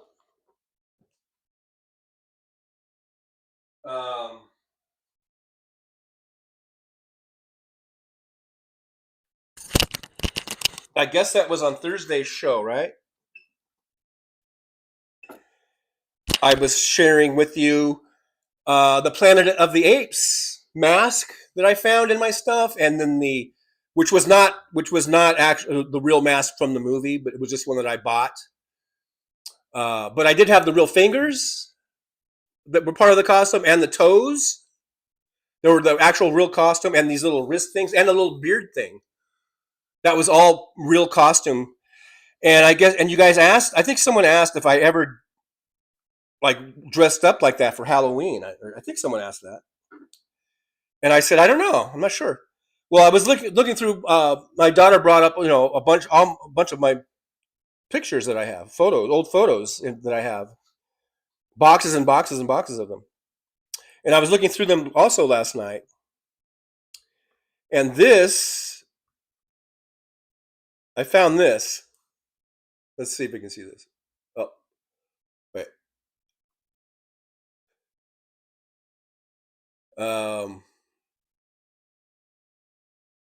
Trying to get that. There we go, I think. This is Trick or Treat. It says Trick or Treat. This is Halloween in 2002. Those are my kids. Look, we loved our kids so much we bought these $1,000 portraits of them or whatever. But that's that's Johnny on the left, Jaylee on the right. In 2002. And we were gonna either we already went out trick or treating, or we were getting ready to go trick or treating, or something. And so that might be the only year I did that. I put the mask on. I put the fingers on. I was probably wearing the toes too. And so I was a gorilla for that year's trick or treating. Me and my kids. So I found that. I thought, you guys, that might be interesting.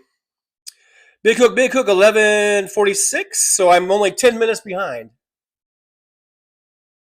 with all this stuff.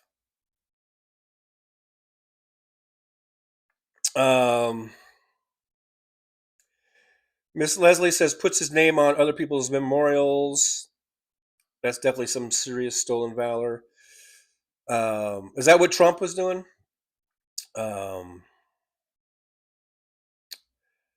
Just going back to read some of the chats. Woke Mike says Trump will stroke out soon. He definitely seems like he's on his last legs.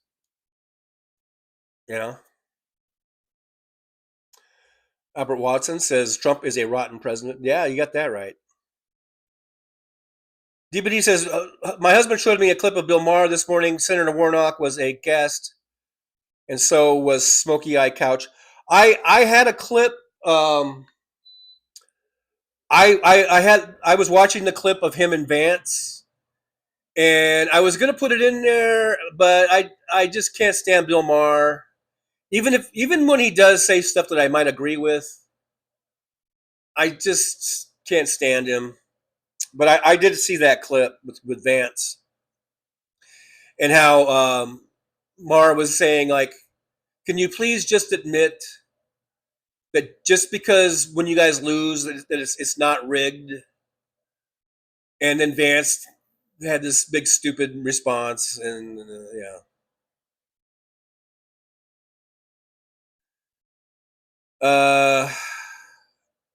Jorgen Johansson says, hey, Jorgen, good to see you. I haven't seen you in a while. And I might take issue with this. Jorgen says, Dims is the same as right wing, same shit, different assholes. No, they're not. They're definitely not the same.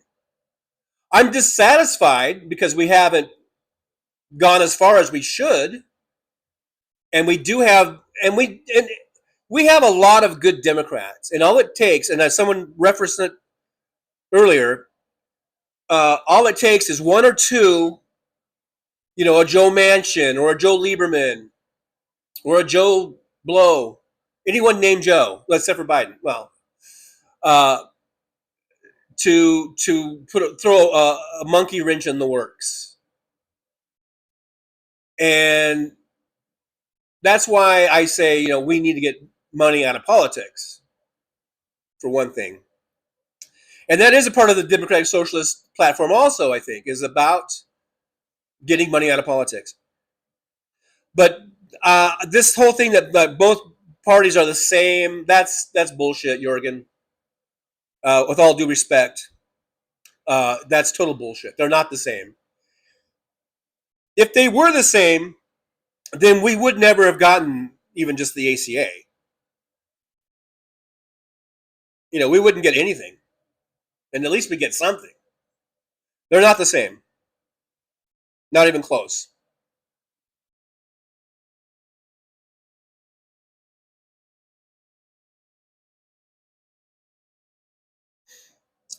Skipping down and needle dropping. William says, I watched Larry David's new show last night. Obama introduced it. The maggots' heads must be exploded. Oh, I didn't know that. He had a new show. I did not see that. What network is that on, or what streaming platform is that on? Maybe I'll check it out. Yeah, Nick went to a phone call.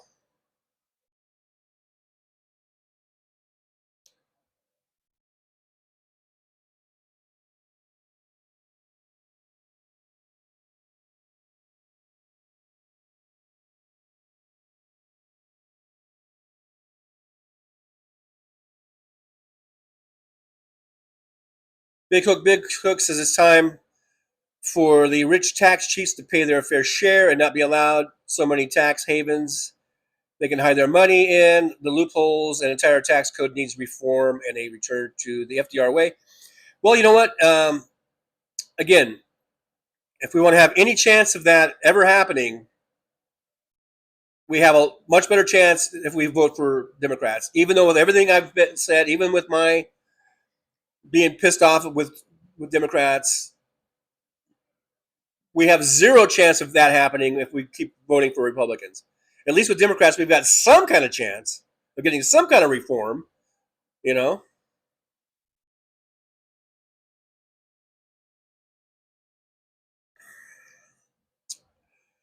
Okay, I'll be frank. Hey, thanks for being here. It says DSA all the way.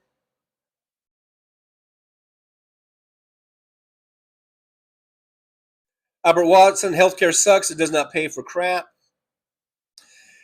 And then if you do make a claim, then they turn things down. You got to jump through a million hoops. It's a hassle. Yeah, you pay, and you get nothing.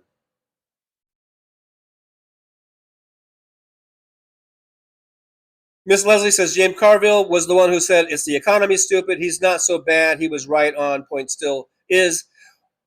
Maybe for 1994 or 1992 or 1996. This is the year 2026. We need to move on. We need to progress. I don't want to be stuck in 1996. I want to move on. I want to progress. I want health care for all. I want affordability. I want accountability. I don't think James Carville is still right on point. I'm going to have to disagree with you on that, but that's fine. We're all entitled to our opinions. I don't like Carville, and that doesn't mean that he is not right about a lot of things. Because I've listened to Carville even lately because he does these podcasts or whatever, and he said things that I agree with. There's still things that he says that I agree with, but I just don't like him because he's a stick in the mud who just wants this to be 1996 again or whatever, and that's not going to happen. We need to move on. We need to progress. That's why I kind of consider myself a progressive, even though there might be lots of progressives that I might disagree with, but I consider myself to be, more progressive because I want us to progress in the literal sense.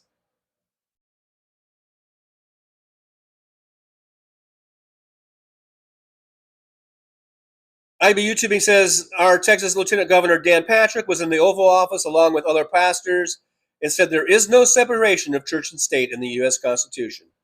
This is selective ignorance. I mean, that was Dan Patrick didn't say that. It was, end quote was this is the U.S. Constitution, and then IB YouTubing said this is selective ignorance. Just in case people are trying to figure out what the hell I'm saying. I'm just now getting to DPD's super chat. Sorry for getting taking so long, DPD, but you're going to get another yippee. Thank you so much. Give you a thumbs up and a heart. DPD's super chat is, the bigger concern should be the illegitimate SCOTUS, who brick by brick are actively stripping away our rights. They are hell-bent on making this country a white Christian nationalist entity. Yeah, it's a huge problem, and it's one that, and thanks for bringing it up, because that is one issue, one part of our government, I think, that we overlook as a reason to vote. If for nothing else, because look what we got under Trump alone. How many of these dirtbags did we get? What, 3 or 4? Right? Then we get Gorsuch and the I Like Beer guy. Was it Amy Coney Barrett?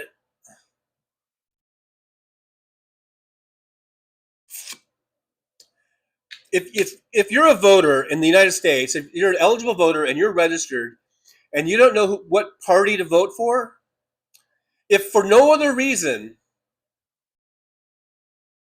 it should be with the Supreme Court in mind.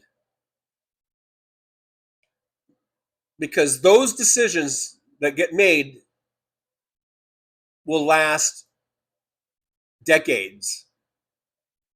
These mofos get in there, and they're in there for 30, 40, 50 years, you know? So if for no other reason, if you're wondering who to vote for, should I vote for a Democratic candidate or a Republican candidate?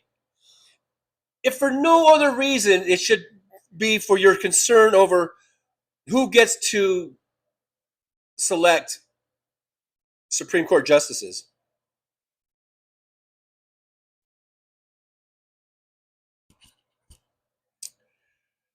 But thank you, DPD. I appreciate it. We're one out of 5 on the goals. We have 32 minutes and 18 seconds left to go on the goal, by the way. So just something to think about.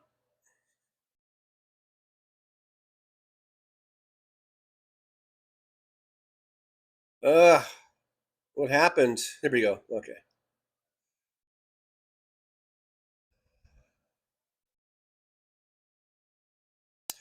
Oh, in DPD's super chat, apparently wanted to use the word Nazi. Yeah, I've done super chats and stuff and tried to put certain words in, and it'll keep saying like didn't work or something. Yeah,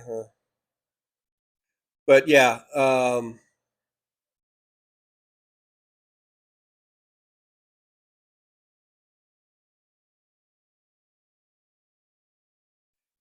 John from Las Vegas. Hey, John, good to see you. Thanks for coming on in. It says, when 1/3 of the jobs, I guess, were union, is when we had middle class till Reagan came along. Well, we still have middle class. It may be shrinking. It may be ever shrinking, but we still have a middle class. And it's not down to gilded. It's not down to the Gilded Age levels yet. We still have a pretty. We're hanging in there. But I get it. Yeah, it was the real start of this attack on unions. It started with Reagan. Some would say Nixon, I think, but I think more with Reagan. At least it was very noticeable, very out front when he started firing traffic controllers and stuff like that. It was very, very blatant with Reagan. And then you did see the demonization, you know, of unions.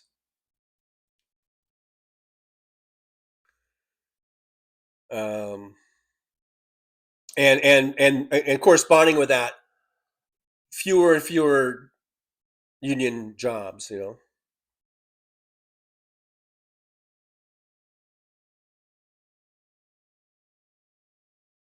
Jürgen Johansson, when you say 30 to 40%, is that 30 to 40% of those 54% that voted last time? Let's see, I'm trying to remember. Okay, this is probably a half an hour ago. Okay, when I say 30 to 40%, I don't think I ever said 40%. I think I said 30 to 33%. Because I was talking about 1/3. I'm trying to remember the context of what I was saying about, because I was talking about union. I was sort of correlating between how about 1/3 of jobs are union jobs, and so that, we didn't need 100% of them to be union jobs, because that would all the non-union jobs were now competing with the union jobs. So that was a good thing. Then I correlated that with voting, or with the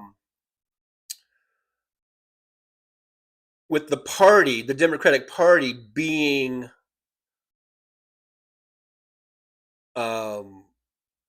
democratic socialists. And I was talking about, I wasn't really talking about the voters so much as the makeup of the members of that hold office, I guess. I think that's what I was talking about, right? I think. So I'm saying, like, right now there's like Bernie Sanders.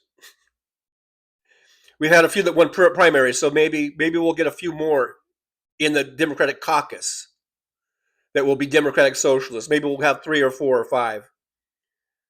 So I guess the point I was trying to make is that we don't need 100% of the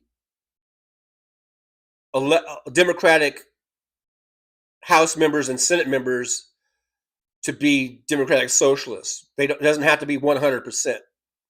I wasn't talking about the voters, but the voters are going to be what they're going to be, and they're going to vote for who they want to. And that will have a correlation also. But I was talking about, I think, the makeup of the Congress. It doesn't have to be 100% Democrat or Socialist to have an impact.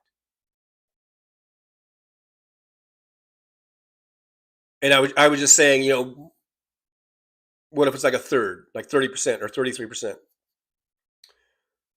That would be a huge chunk, and it would probably be enough that it would influence these other so-called moderates or centrists, and then even people who just call themselves liberals or progressives, but they're not going to call themselves Democratic Socialists, but they're going to share a lot of views. Liberals and progressives and Democratic Socialists, there's going to be, the Venn diagram, there's going to be a lot of overlap. And so, that's what I was talking about. I wasn't really talking about people who voted or who didn't vote. I'm pretty much talking about the makeup of the Congress and the Democratic caucus. It does not have to be 100%.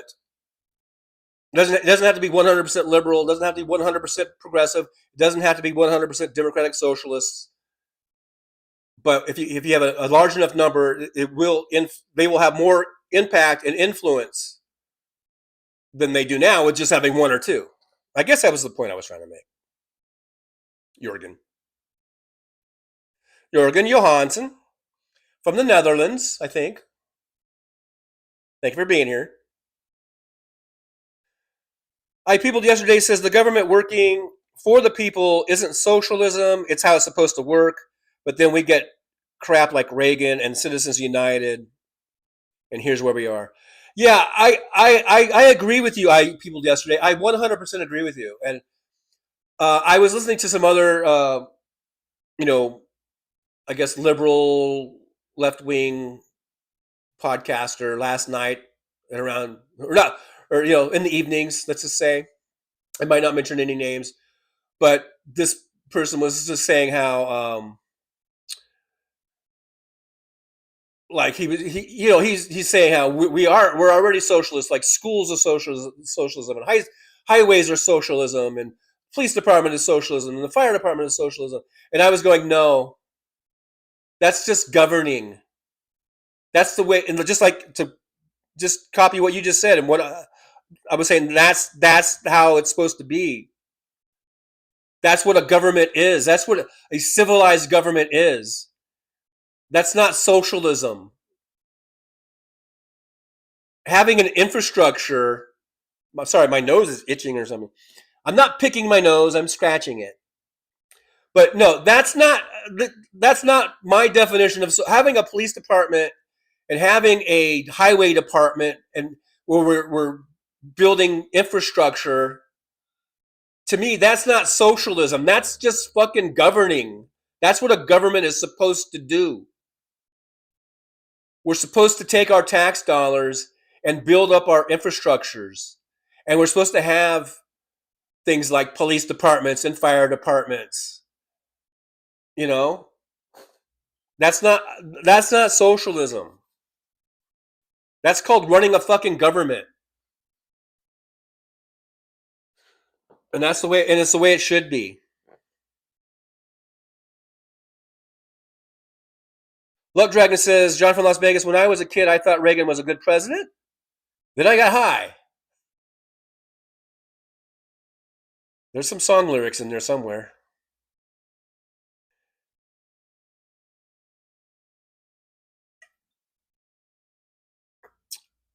Jorgen Johansson, they only worship one god, fucking Mammon.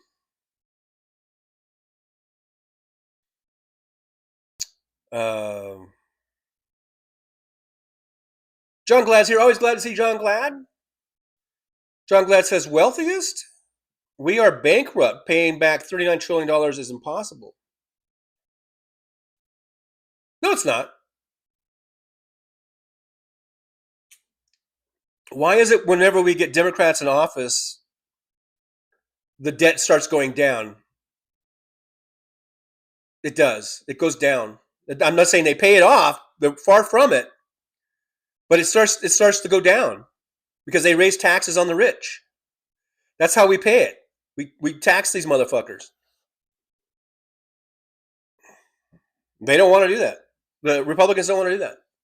They're the ones that want to just keep running up debt, running up debt, running up debt, running up debt. They don't give a fuck.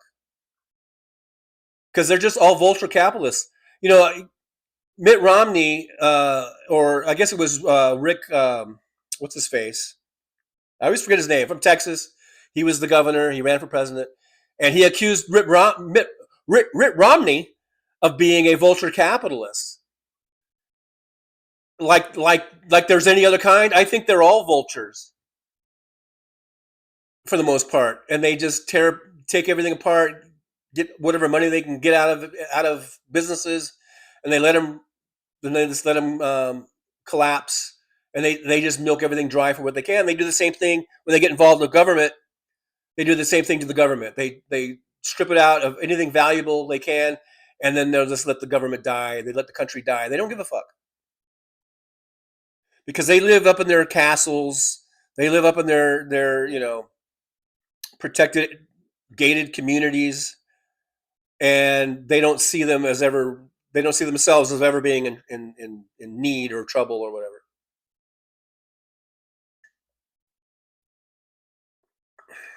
Luck Dragon, can we spend the next hour bashing Megyn Kelly? I would be fine with that. Well, we can spend a couple minutes. I don't know about the whole hour, but yeah, she's a cunt. She's a racist cunt. And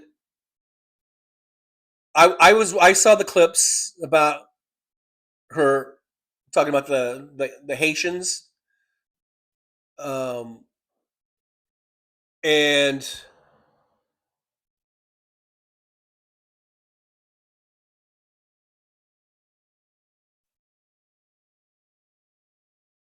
so I was watching her just total Nazi bullshit coming out her mouth,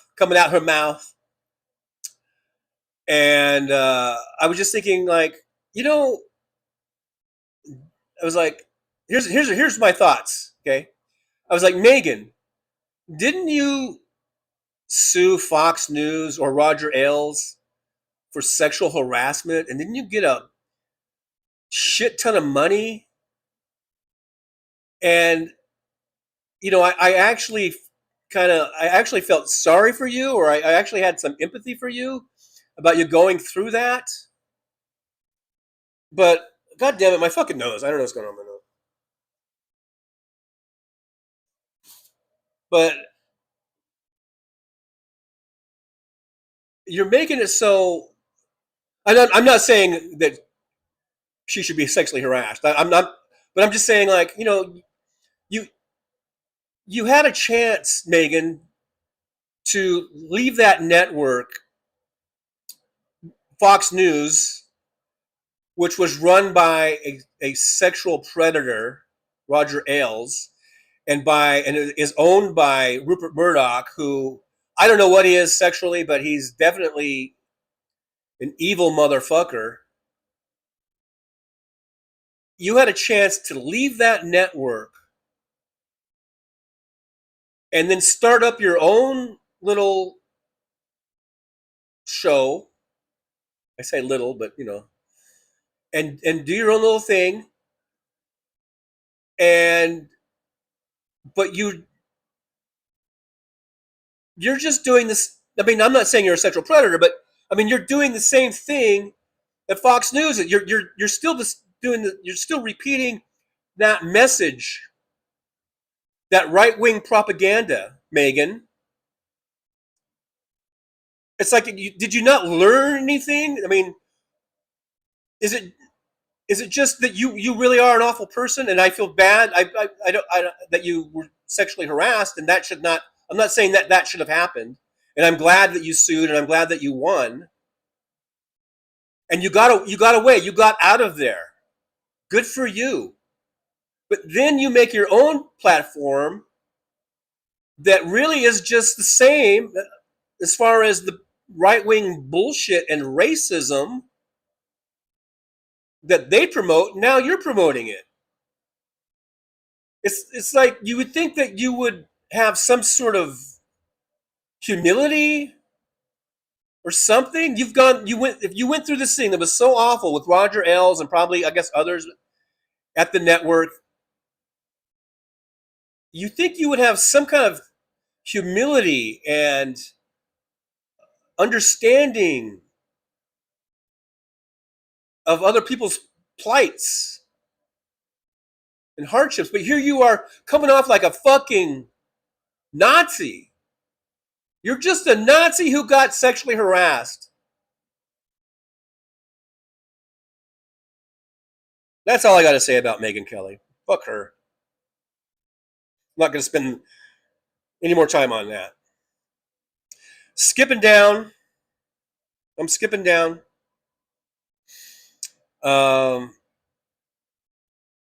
People yesterday says, God, I think I'm an hour behind, by the way. Big Hook with a time reference of 12:05. It's almost 1:02. Wow. I guess playing that my mom's tape and all that really set us behind. But people yesterday says I read a long time ago. It was the AMA who were against universal health care because not being able to charge their fees. Oh, absolutely. The AMA is a huge, really just kind of like how the NRA is a lobby shop for gun manufacturers. I think the AMA is just a lobby shop for healthcare insurance carriers. DPD says Carville has been spot on about the orange pedophile, and I do believe he was a political consultant for Bill Clinton. Yeah, he was a consultant for Clinton. And yeah, like I said, there's things about that Carville has said that I agree. I'm not saying he's wrong about everything. I'm not saying that I disagree with him on everything, but I do disagree with him on his fear of democratic socialists. For God's sakes, they are for the things that I believe that we as Democrats should be for. We should be for those things. They are for Medicare for all. They are for affordability. They are for accountability with things like ICE. Those are the things that we should be for. Apparently, Carville has a problem with that.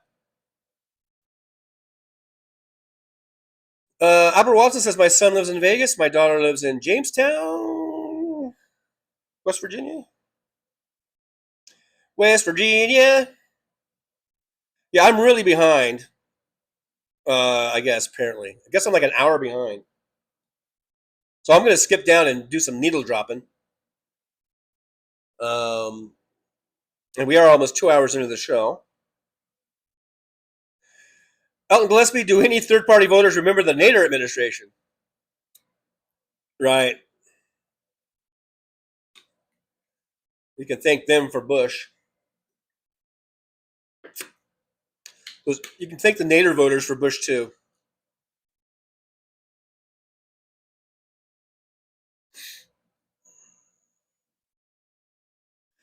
Christina Weibel says, I'll be filing appeals and talking to a lawyer about this. Yeah, I hope that goes well for you. It's a hassle that you got to hire a lawyer. They're not cheap, but yeah, I hope you prevail in that. Christina says, I voted for Kamala and I don't regret it. I voted for Kamala too, and I don't regret it, not one bit. And just think, if she had won, just think. I mean, I don't like doing that because it makes my head want to explode whenever I think of. Just think if Gore had actually been appointed president, because he did win. Just think if JFK hadn't been assassinated. I think about these things and then I have to stop myself because it's just futile. But yeah, I'll indulge just a little bit here. If Kamala Harris had won, we would not be facing World War III, or we would not be going to war with Iran, losing service people, spending billions of dollars a day. None of that shit. We wouldn't be having possible food shortages. We wouldn't have screwworm probably. We wouldn't be having people losing jobs. None of this shit. Runaway inflation. We would have none of that if Kamala Harris had won.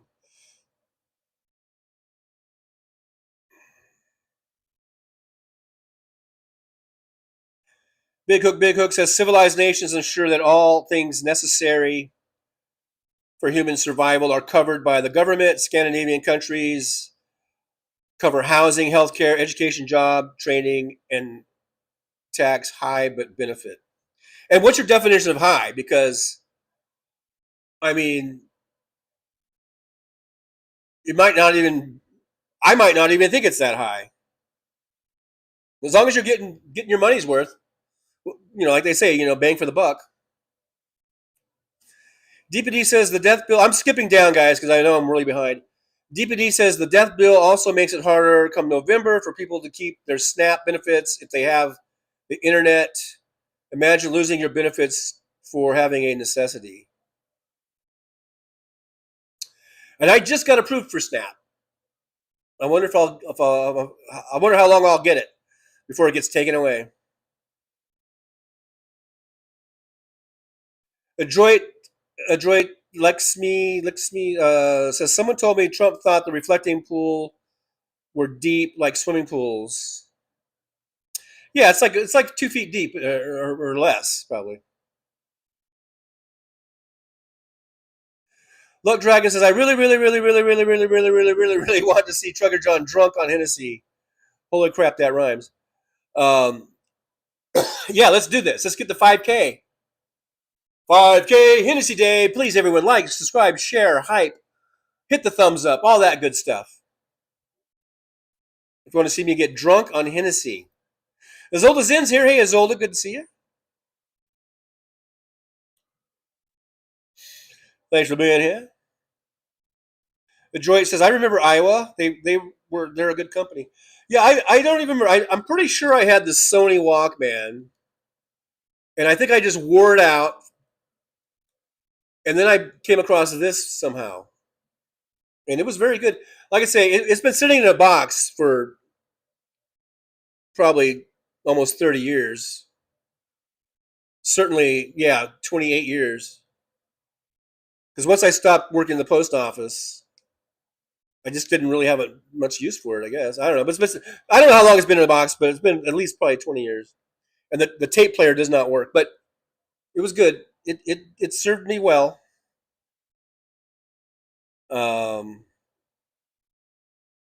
It did serve me well. AM says, Brooklyn, I also thought about Michael McAndrews. I hope he's okay. We are all going through it. Yeah, I hope Michael is well as well. I hope he's well as well. I haven't seen him or Fancy in here in a long time.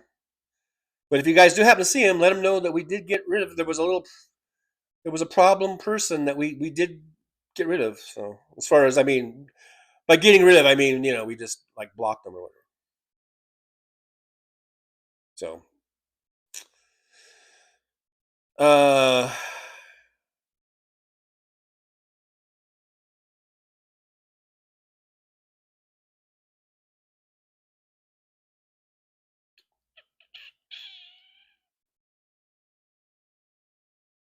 Johnny Cat says, "Wow, my dad also passed away in 2012, the 26th of June. My dad passed away on July 5th, the day after 4th of July.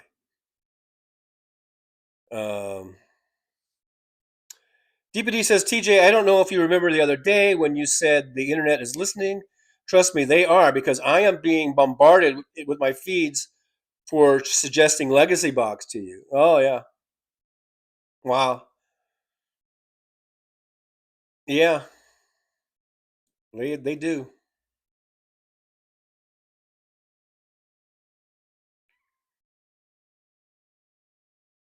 Johnny Cat says, no need to be like sorry to hear about that. I was not particularly fond of my father, and that son of a bitch died on my birthday during a lunar eclipse. One last slap in the face.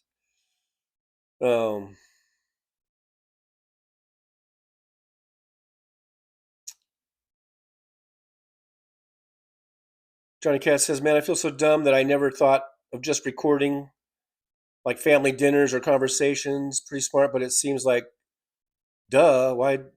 Well, I was a 13-year-old kid who had a tape recorder, and I was just messing around, And it just so happens that a couple of these tapes survived. It was all just happenstance, I think is maybe the word. So I'm just now getting in part of the chat where I played the tape. So that's how far behind I am in the chat. So I'm going to skip down. Was that your voice? Yeah, that little boy voice, that was me. Like I said, I'm not sure if there's much difference, but Wesley Jr. says, I have slides of great-grandparents.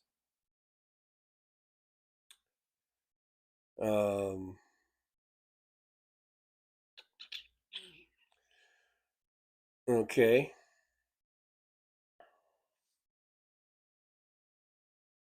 Yeah, I'm just kind of skipping down. I'll probably be going pretty soon here. His older son says, I used to like Bill Maher, but his leftist kids these days shtick gets on my nerves. Yeah, Bill Maher is just, yeah, I can't. Even when he does that cigar show where they sit and smoke cigars, even that is hideous and disgusting, Johnny Cash, Christian Cinema, John Fetterman, the list goes on and on. Well, I think that's about it. I mean, it doesn't really go on and on. I mean, yeah, there's Kirsten Cinema, I believe it is. Yeah, Fetterman he's a piece of shit, but still think he votes over 90% for Democrats, which is more than any Republican would do. But I do hope Fetterman gets primary and we can replace him with someone better. Kirsten Cinema is total. She was a total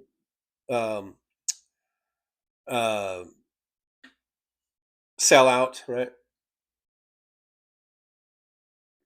I mean, there's just enough of them that it fucks everything up. It's just like if you're like the mob or whatever, and you want to try to do jury tampering in a trial, you don't need to buy off the entire 12 jurors. You only need really one, and maybe one as a backup. If it's a case that requires a unanimous decision, Upper Watson, my son works for the railroad station in Vegas. That's cool. William says HBO. So the new Larry David show is on HBO. I don't have HBO, but sometimes I do. Like sometimes I do pay for it. Like when I was watching Secession and the Royal Gemstones. So if it's that good of a show, maybe I will get it. I don't know.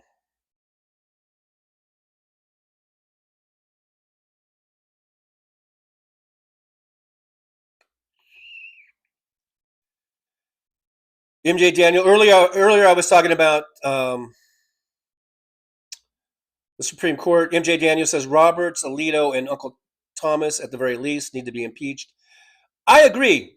They are all. There's all things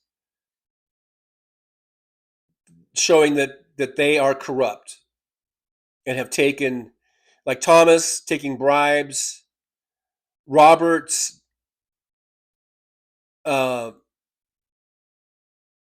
what was it, like directing people to his wife's business, or for, I don't know if she's a lawyer or whatever, but getting millions of dollars in client fees. I think there's something like that, right?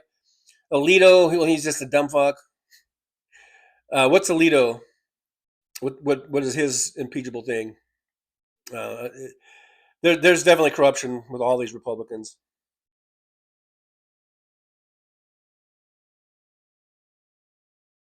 Skipping down, guys. I'm skipping down. I'm really behind. MJ Daniel says, yes, it shows highest U.S. membership was 1945 at just over 33%. It can be again. All those people spending money is good for the economy. Yeah, and that's just like another thing. This is a different topic than union, but it just reminds. I don't know. It just popped into my head, like reparations.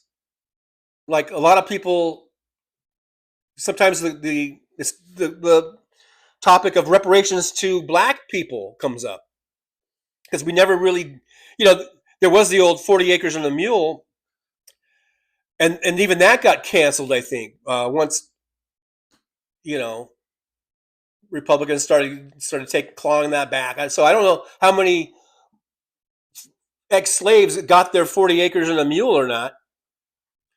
So the question of reparations always comes up, and there's a lot of people, a lot of white people, a lot of white so-called conservatives who are dead set against that. But my attitude is like, fuck yeah, let's give all the black people, I don't care, whatever they come up with, some monetary figure or whatever. That is economic stimulus. Remember how I said earlier how a high tide raises all ships? You don't think that if you gave all the black people in this country some big giant cash payout for reparations for slavery, you don't think that would boost our economy? That would be a huge economic stimulus. I'm all for economic stimulus. And not to say that I'm not for justice and in trying to, you know, in some way, try to, not that would ever make up for slavery and for the horribleness of slavery, but what else can we do? Right? I mean, we have done things. We've tried, civil rights and equal rights and all that kind of stuff, which is what we should do. But if there's some sort of monetary thing that goes along with it, fine, I'm all for it, man.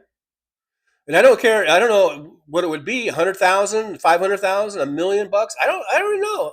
I don't know. But whatever it is, if it's a big chunk of money, you don't think that is going to boost the overall economy for everyone, not just for black people? It's going to make it better for white people and brown people and everybody else. It's economic stimulus, man.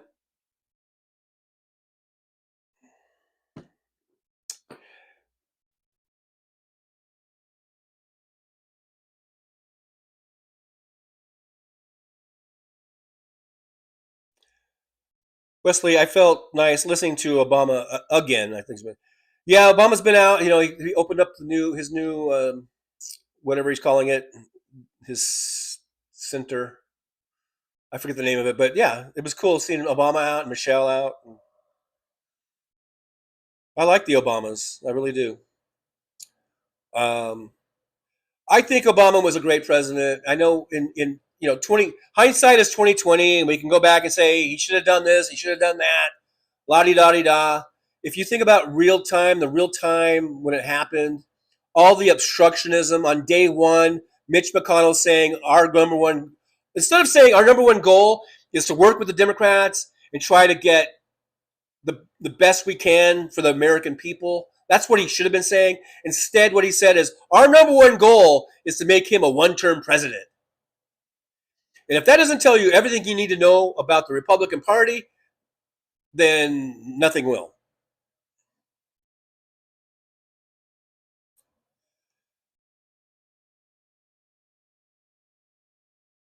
Okay, I'm skipping down. I'm skipping down. Everyone, I'm skipping down. Danny Pomeroy, Trump pardoned 1.4 billion in tax cheaters and pardoned the debt. Just raise taxes on the rich.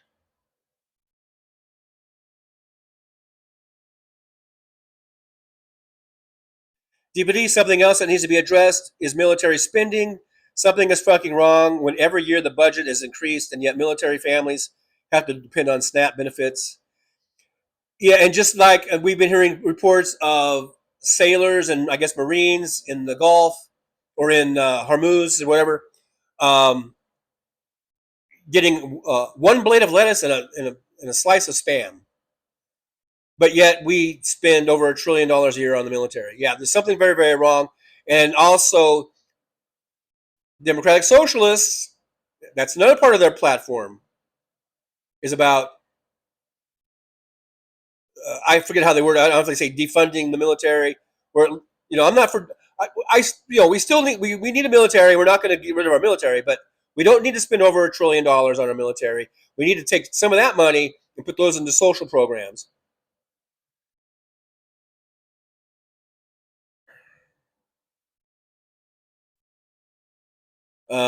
Wes Webb says, you said you loved me, or were you being kind, or am I losing my mind? I don't know who you're talking to. I am scrolling down and I am needle dropping, and I have no idea who you're referring to. But I don't think I ever said I loved you. I love you, Wes Webb. Maybe I did say it. I don't know.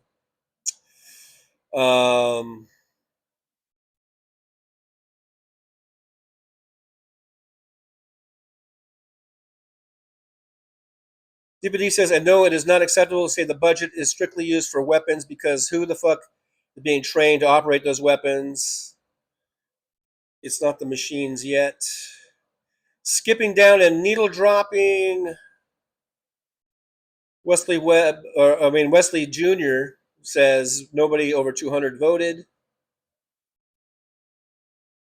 Um,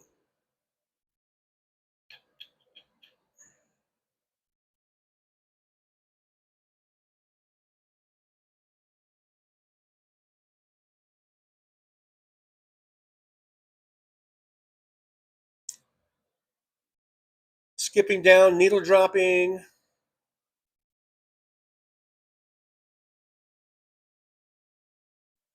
Brooklyn SJUAK Trixie LaRue says, did you see the video of Trump's bird nest of hair flipped over on its head when he was being shown around by Macron?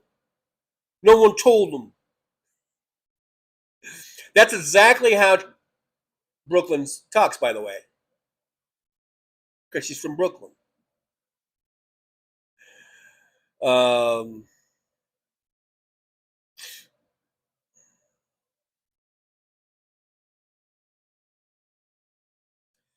Wesley Jr., my dad, 35 years, U.S. Post Office.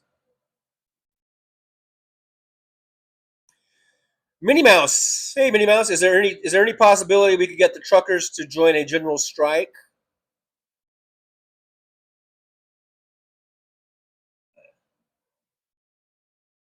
Maybe a slight chance.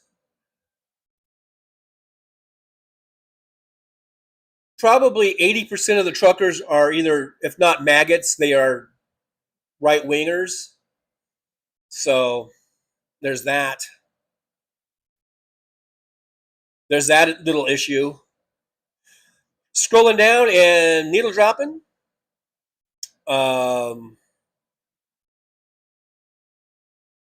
West Webb, my heroes, Joe Manchin, of course.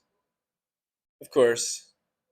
MJ Daniel says, Mar is a pompous asshole. Have not watched them in years.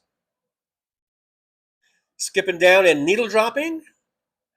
IB YouTubing says Alito took paid trips. Yeah. Fucking book him too, Dano. Book him, Dano. Johnny Cass says providing universal health care to everyone in America would require the federal government to spend between $30 trillion and $52 trillion over a 10-year period. However, this does not represent completely new spending because a universal system would replace the current mix of private insurance, employer premiums, and out-of-pocket costs. How much have we spent on war in just the last 2 or 3 years? I don't know. Just in Iran, we've spent what, 50 billion or whatever.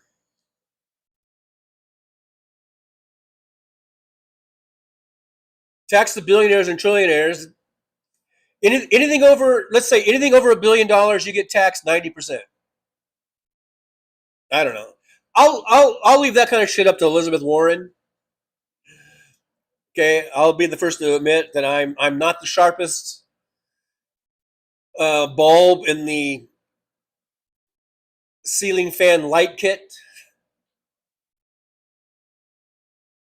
I'll let Elizabeth Warrens of the world figure out how much to tax these motherfuckers and how much what we need to finance Medicare for all. I know that just to make Social Security solvent, all we got to do is remove the cap. So that everyone gets taxed. Everyone can get it. Even a billionaire can get Social Security.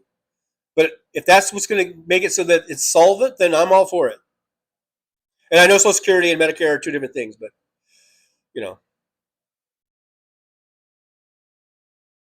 Social Security,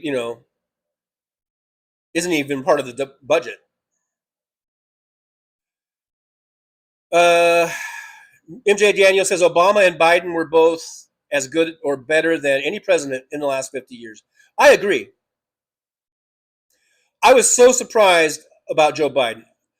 In the primary, I did not vote for him. I voted for, I think it was Elizabeth Warren. Speaking of Elizabeth Warren, in 2016 in the primary, I voted for Bernie. In the general, I voted for Hillary. In 2020, in the primary, I believe I voted for Elizabeth Warren. And in the general, I voted for Joe Biden. And Joe Biden, I remember people saying he's the next FDR, for crying out loud. Do you guys remember that? People want to shit talk Biden now. But when he first started running his presidency and we saw how far to the left he moved, and I mean that in a good way, I remember lots of people going, wow, this is like FDR 2.2. Oh, whatever. But now people want to just shit talk him. Even people on our own side. Yeah, he's not perfect. Of course he's not perfect. But he took us out of a really, really horrible situation with the pandemic and turned that whole thing all around and turned the economy that Trump had totally trashed. And it's there. It's so evident. Biden handed a really good economy off to Trump, and within a year and a half, Trump has totally fucking trashed it, just like he trashed the South Lawn, just like he tore down the East Wing. Those are great metaphors for what he has done to our economy and to what he's doing to our country. Thank you, Aaron West, for reminding everyone that we have channel memberships starting as low as $1.99 a month. You'll have the super chats. Today, only 1 out of 5 on our goal. Thank you, DPD, so much. You can also support the show by liking, subscribing, and sharing and hyping. Hit that subscribe button if you haven't already. Those are great, great, tremendous ways of supporting the show, and it doesn't cost you a dime to do that. If you prefer, we also have links to Buy Me a Coffee and the PayPal link if you are so inclined to support the show that way. Thank you so much. Thank you, Aaron, for posting those links, and thank you, everyone, for being here. I appreciate you. Wes Webb, dislike this line from Stephen Sondheim's song, Losing My Mind, expressing the pain and confusion of unrequited love. I think I like was it the Pixies? Was it Where Is My Mind? I like that one better. Yeah, Trucker John, you lost your mind. Have you lost your ever loving mind, Trucker John? I think you lost your. I'm a cookie, and I got a bigger mind than you do. I'm a freaking cookie. I got more brain between my eyebrows than you got, Trucker John. Anyhow, hello everybody. Just want to pop in and say hi. And remember, cookies suck. Don't eat them. Do not eat cookies. They are horrible. They'll give you tooth decay or something. I don't know. Do not eat cookies. For the love of God, it might be one of my relatives. Please do not eat cookies.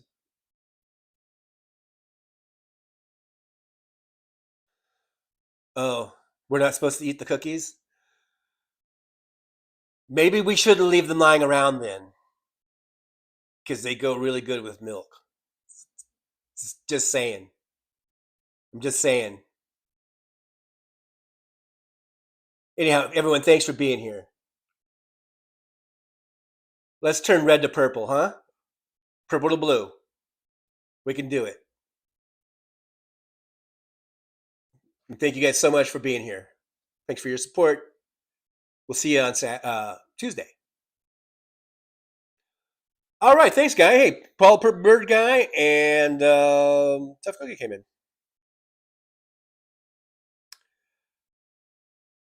DPD says, "I know I'm amongst my white chat friends here, but the white man does not want us to prosper because with financial stability, which would create equity and equality, which are two separate things." Well, yeah, the Republican Party is basically the Confederate Party. They're all a bunch of racist Confederates. And my only hope, I guess, is that there are still more of us white people who aren't that. And I think there are, even though there's still lots of these white Confederate racist assholes that would love nothing more than the United States to turn back to the antebellum South, the good old antebellum South, where you could own black people and have them do all the work and you could live like royalty.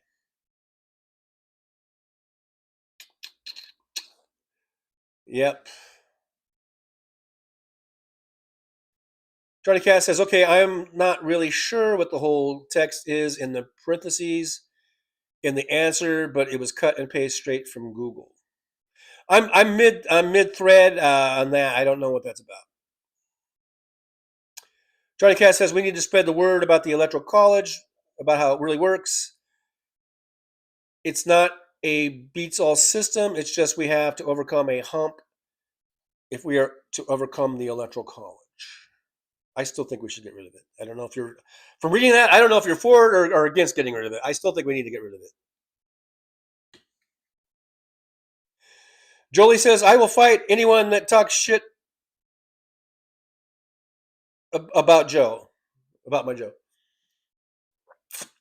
Thank you, Jolie. I was wondering if you were here. And do we still have Aaron? Is Aaron still here? And Jolie's here?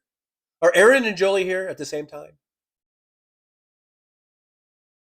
Deepity says, "And we need you men in this fight because talk is cheap. We need you to stand up and show up not only for the women in your own life, but for those women you don't know as well."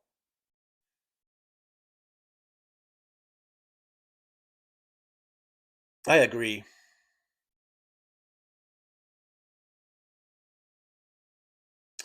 West Webb, "The poor 30,000 plus die every day for no reason.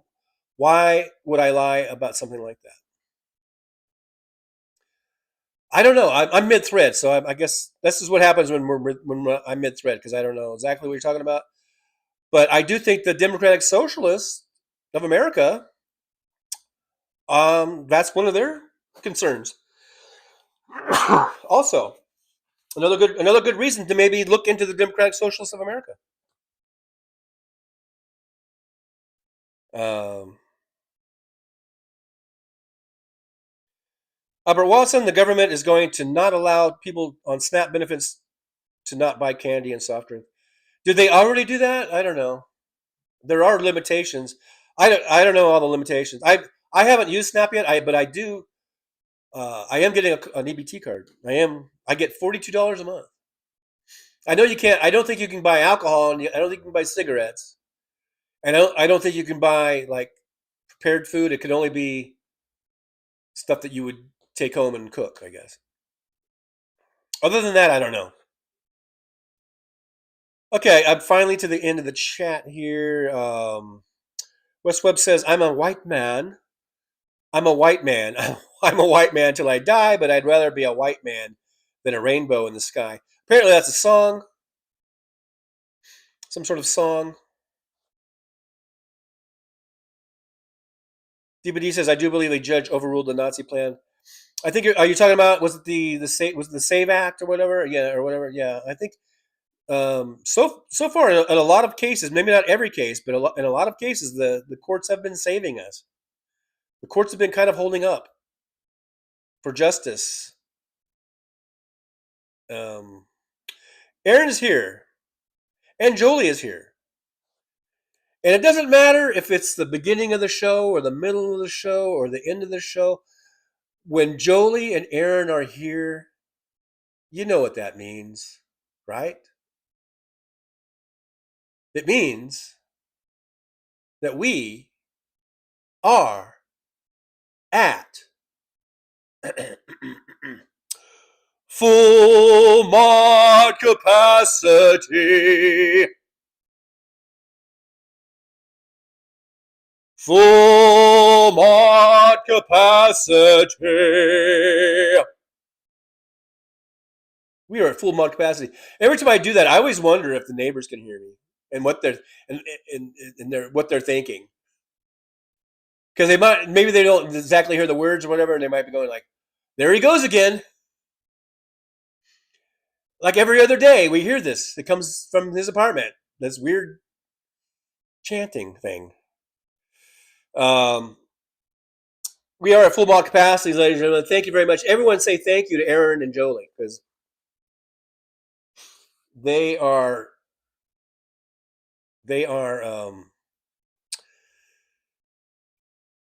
how do I say it? Irreplaceable, or they are really big help. Jürgen Johansson, trucker, it doesn't matter how many you are when only 54% votes as last election.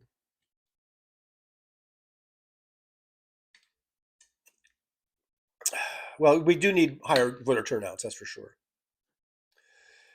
Higher turnout is usually a win for the Democrats. That's why the Republicans are always doing everything they can to oppress votes, suppress votes, because they know the higher turnouts usually reflect Democratic wins. Lower turnouts, Republicans usually win. So you're right. We definitely need to have high turnout. And I think we're going to have high turnout in November. But I guess we'll see. I guess we shall see.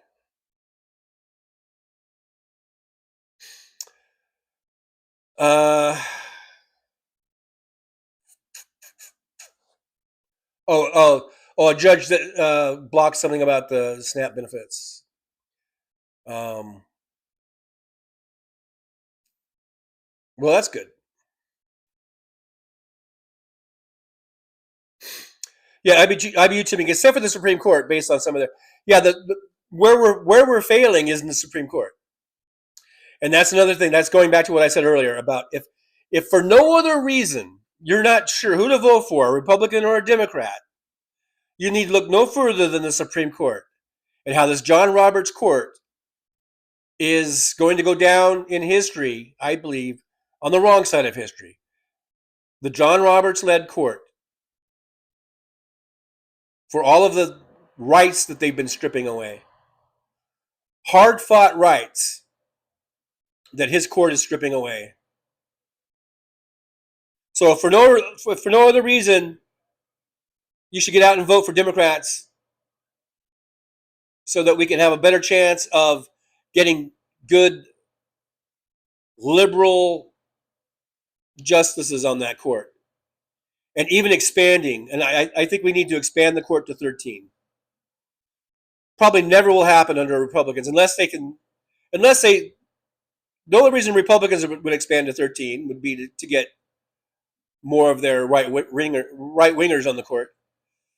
I guess you could say the same for us, but it's more than just that.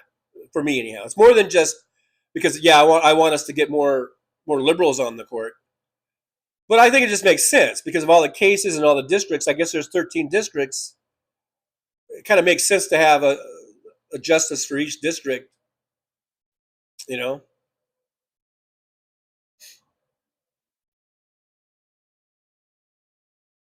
Just let me post this. Let's see. It says the thing I didn't like about Trump's COVID checks. I was able to save money pretty good, and I didn't need the check. It should have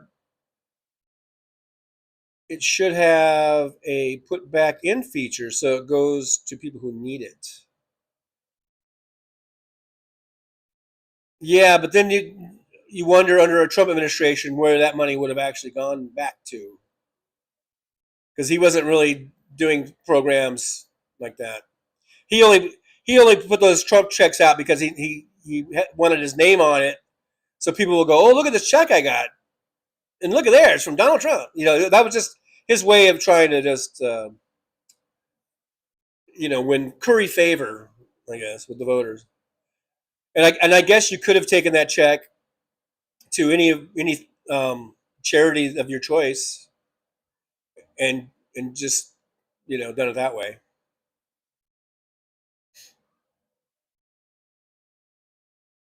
Indisposable. Yeah, maybe that's the word I was looking for. Thank you, Abby, for Jolie and Aaron. Absolutely indisposable.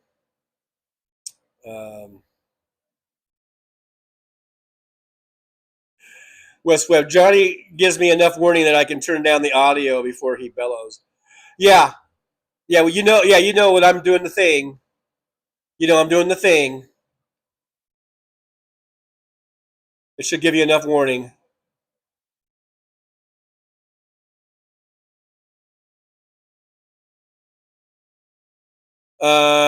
Jorgen Johansson, oh trucker, I understand you don't like it. What did I say that I don't like you? What one thing did I say that says I don't like you? Where did I say that? Show me in the chat or whatever where I said I don't like you. Not one time did I say I don't like you. I might disagree with you. Just because I disagree with you on some things doesn't mean I don't like you.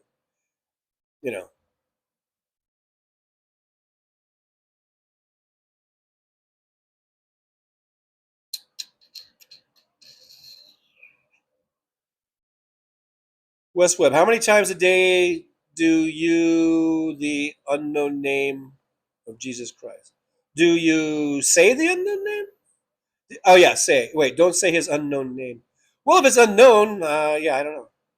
Maybe I'm saying it. Yeah, maybe I'm saying it, and I don't even know I'm saying it because it's unknown.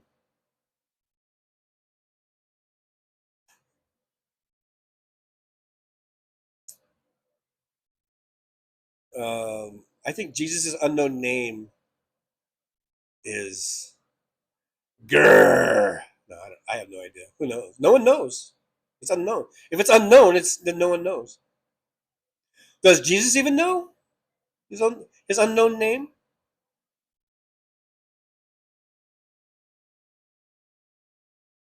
IB YouTubing says Ukraine is finally attacking Russia, and Russia does not know how to respond. Fuck Russia. Fuck Russia. Slava Ukraini.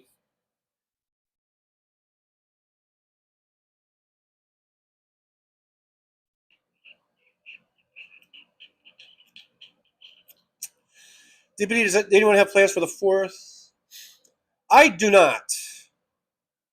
I'm just old and I don't feel like going out in the heat. Maybe I'll probably driving. I'm not going. We haven't made any plans with the family, and since I don't have a car, I'm just going to be stuck here. So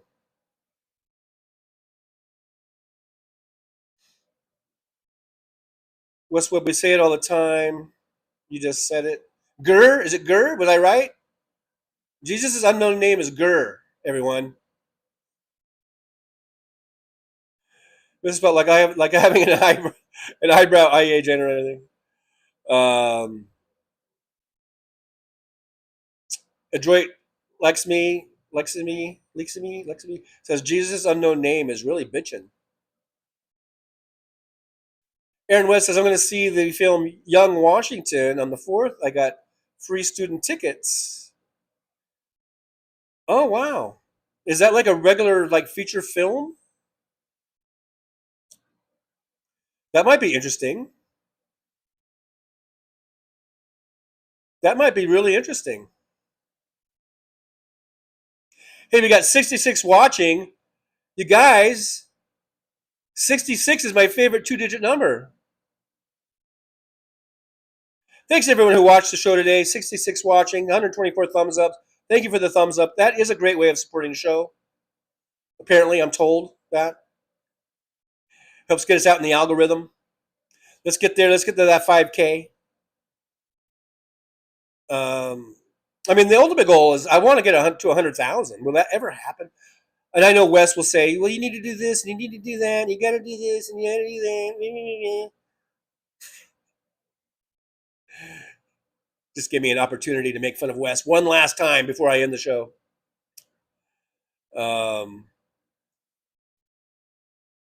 Just let me post this. Of course, laughing out loud, Route 66. Yeah, I love Route 66. I'm hoping.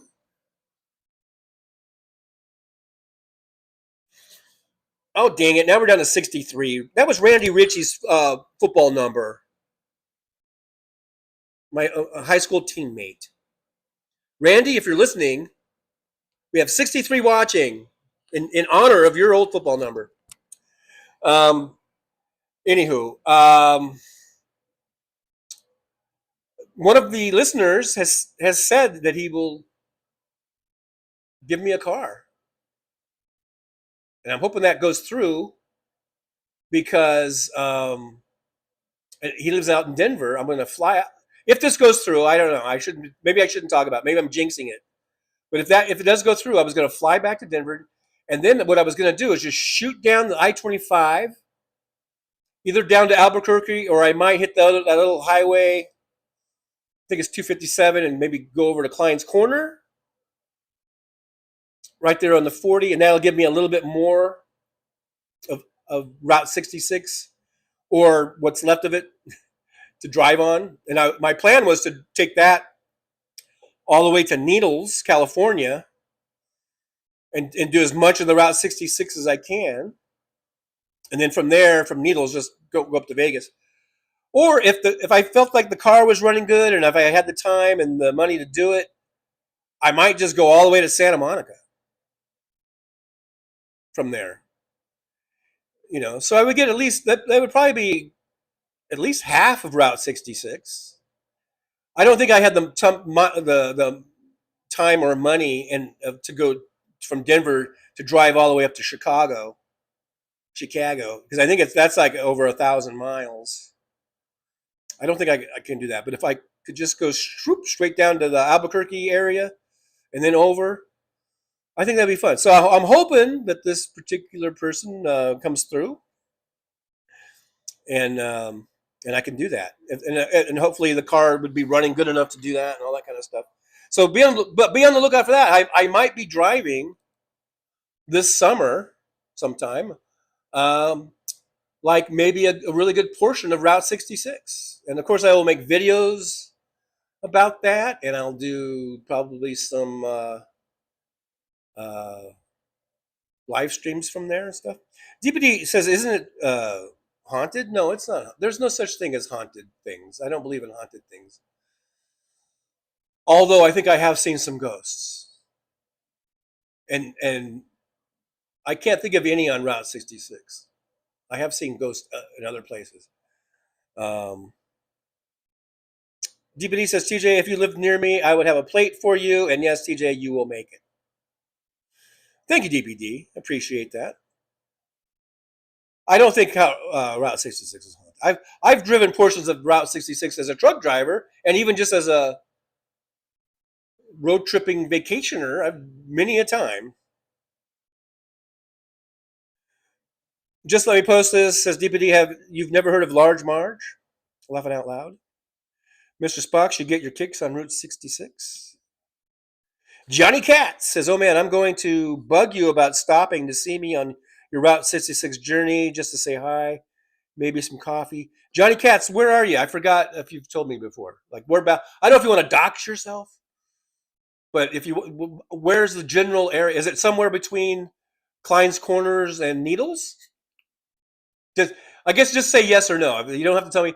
You can just, if it's somewhere between Klein's Corners in New Mexico to Needles, California, then we could stop. I could stop for coffee.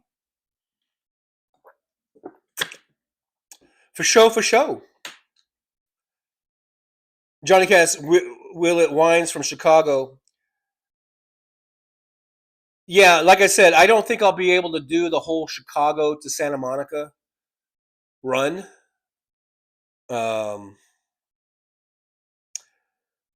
Unfortunately, I just don't think I could afford to do that.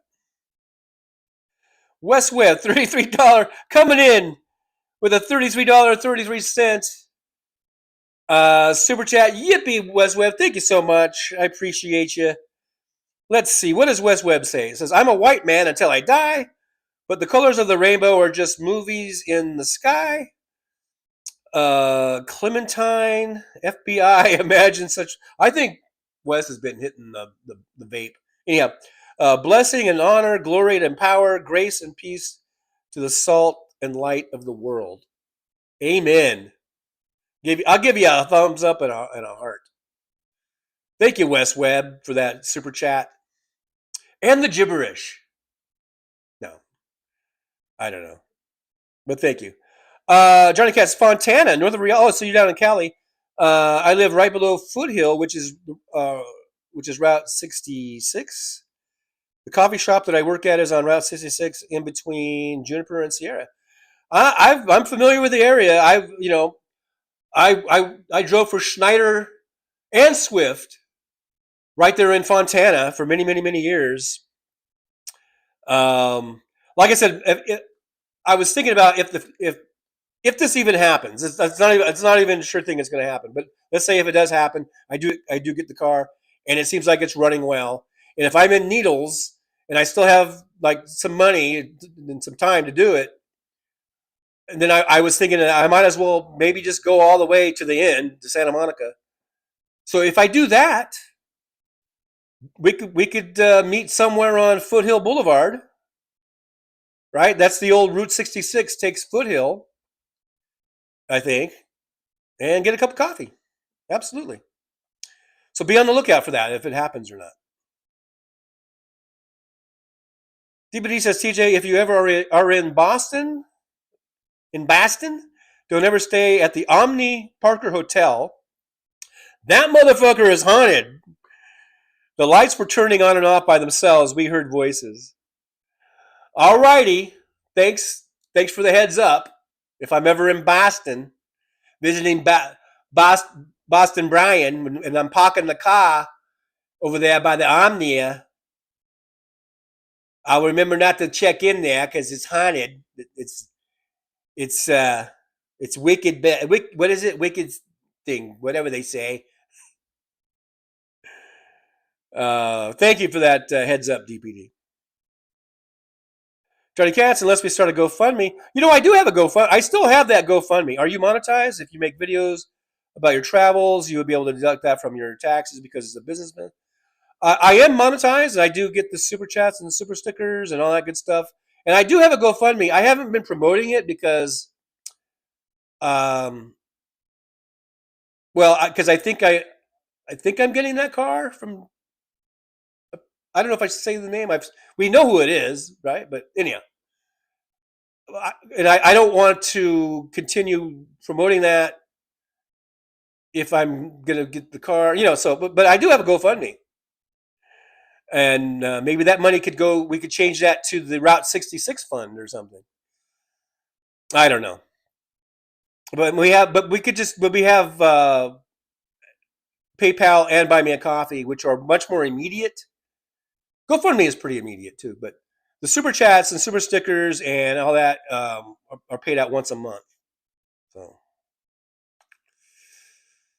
Adroit Lexmi says, if I had $1 million, I'd give you 200,000. Well, thank you so much. That's very generous, and I mean that. That is very generous. Jorgen Johansson. Hey, Jorgen, I'm glad you're still here. Jorgen. I don't hate you, Jorgen. I do not hate you. I just might not agree with everything that you say. I don't think you're trolling. I think or anything like that. Maybe you are, but I mean, I think you're sincere in your beliefs. If we thought you were just a troll, believe me, Jolie and Aaron would have been on top of that.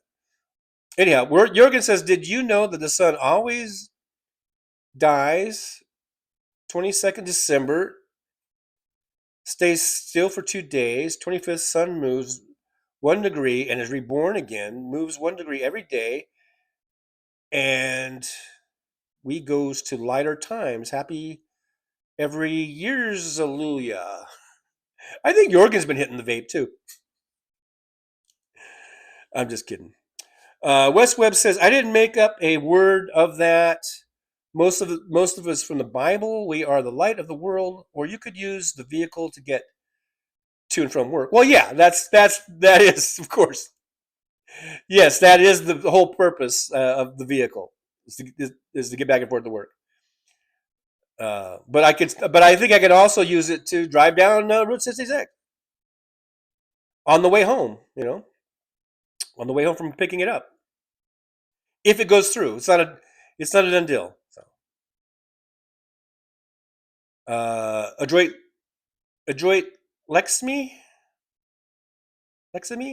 says Queen Mary in Long Beach is haunted as well as the Whaley House in San Diego. My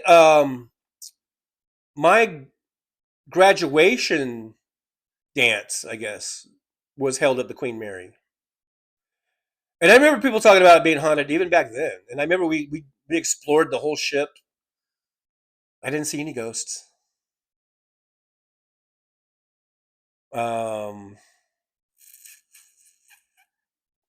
Johnny Cass, wow, what was it like working for Swift? I've heard some bad stories. I basically just kind of used them to get my trucking school because they paid for truck driving school. They paid for it, and I got my CDL because of that. Then the agreement was that that you would have to work with them for 1 year if you have them paid the school. I think I actually made it 10 months, and I quit, and I never paid for this. They never. I guess I was close enough to a year that they never said, "Hey, you owe us for the." Because I think the truck driving school was like a couple grand or something. But they sucked. Yeah, they pretty much sucked. They're not a great organization. Lots of turnover there, and I can see why. They were just, And then I worked for some other companies. And then finally, I landed with Schneider, and I actually like Schneider. A lot of people talk shit about Schneider too, but I think Schneider's pretty good.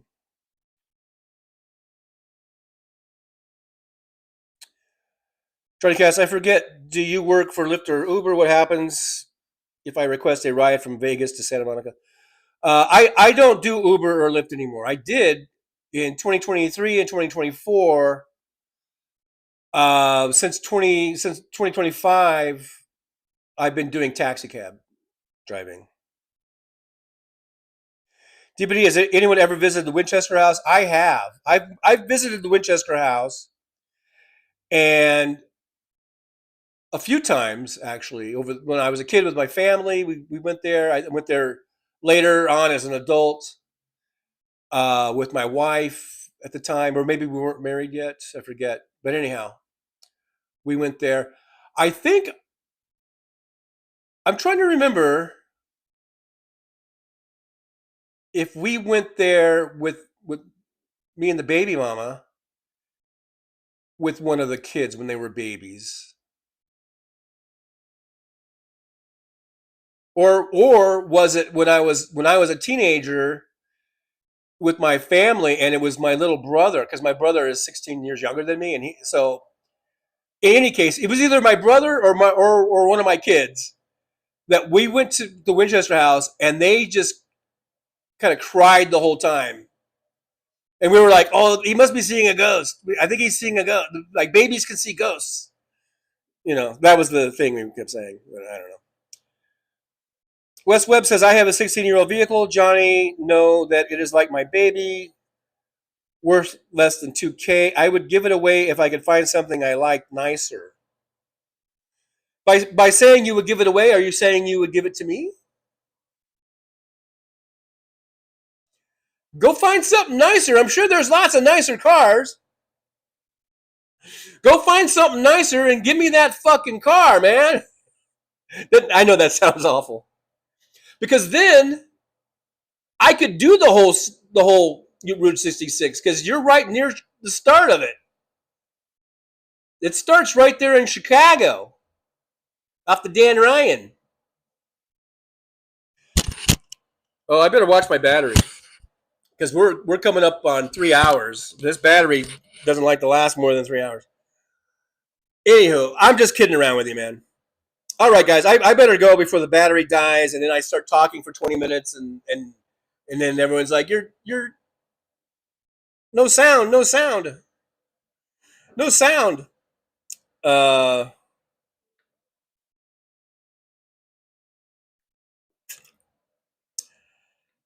right, guys, thanks so much for being here. You guys are awesome. Thank you so much to DPD and Wes for the super chats.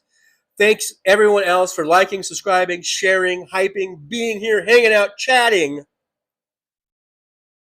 It's all good. It's all good, man. Thank you, Jürgen Johansson, for being here, all the way from the Netherlands, I think. Thank all of you, Mr. Spock, Wes Webb, everybody. I don't want to, I know I'm leaving everyone out, but Johnny Katz, everyone, thanks for being here. I appreciate you guys. The next show will be scheduled for Tuesday, 9 a.m. Pacific time, unless I do an impromptu or something, which I sometimes, you never know, I might do an impromptu. So hit that notification bell. Hopefully that will help to let you know when I'm on, if I pop on or something. Yeah, thanks for being here. I do appreciate you. You guys are awesome. Let's get the 5K Hennessy Day. Yeah, we're like 500 away. So let's do it. Let's do it to it. And peace out. Only thing left to do is words of wisdom before my mic dies. Hopefully the mic won't die. You guys ready? You got your pencils and pencils? Sweden! Jörgen, sorry about that. From Sweden, Jörgen Johansson from Sweden. Thank you for being here, Jörgen. I appreciate you. Johnny Katz, I am an actual taxi cab driver. I am. Yes, I am. Go. You can check my page out. I've got lots of videos. There's some videos of me cab driving and stuff. Go check out the videos. From Sweden. All right, guys. That's it. If you have a pencil, write this down. A lot of people like to write these words of wisdom down. They're not really my own. I just copy them out of old editions of Reader's Digest. No. All right, guys, you ready? So for today's words of wisdom,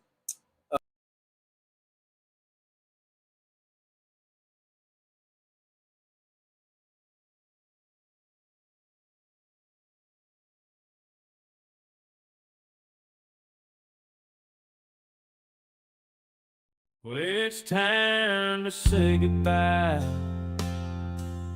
The show has come to an end. But don't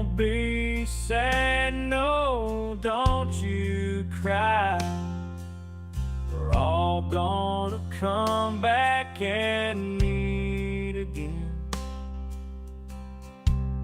We'll have some fun times, hopefully nothing too bad. We might talk about war crimes, might talk about Baghdad. I doubt we'll talk about door chimes, but if we did, I'd be only too glad. So hasta la vista, baby. The show is over, but could I ask you maybe to take a shower? No, that's not what I meant, but I couldn't think of anything to rhyme with over. Now my whole rhyming scheme is all screwed up. Oh shit, I should have stuck to truck driving, who I tried to kid. At least when I was out there driving, I could handle a skid, but doing this live stream, baby, has been a real kid. So I hope to see y'all again right here on the Trucker John live stream. We're gonna do it again and again, right here in the Trucker John live stream. Yeah, the Trucker John live stream. We're gonna come back and do it all again. No, this ain't no dream, this is where we win, right here on the Trucker John live stream. No, this time to say goodbye, the show is coming in. But don't be sad, no, don't you cry, we're all gonna come back and meet again. Rolling down the highway in my rusty old rig. I'm a retired trucker, but my spirit's still big. Living in Vegas, where the lights never sleep, broadcasting my thoughts for the world to keep. From politics to pop culture, I've got it all. Sharing my views, no matter how big or small. Talking about food, the movies and bugs, shining a light on all the social issues. No shrugs, I've driven through the desert, seen the city so bright, but now I'm living in a different kind of fight. From my apartment in Las Vegas, I hold the key, exploring the world through my live stream for free.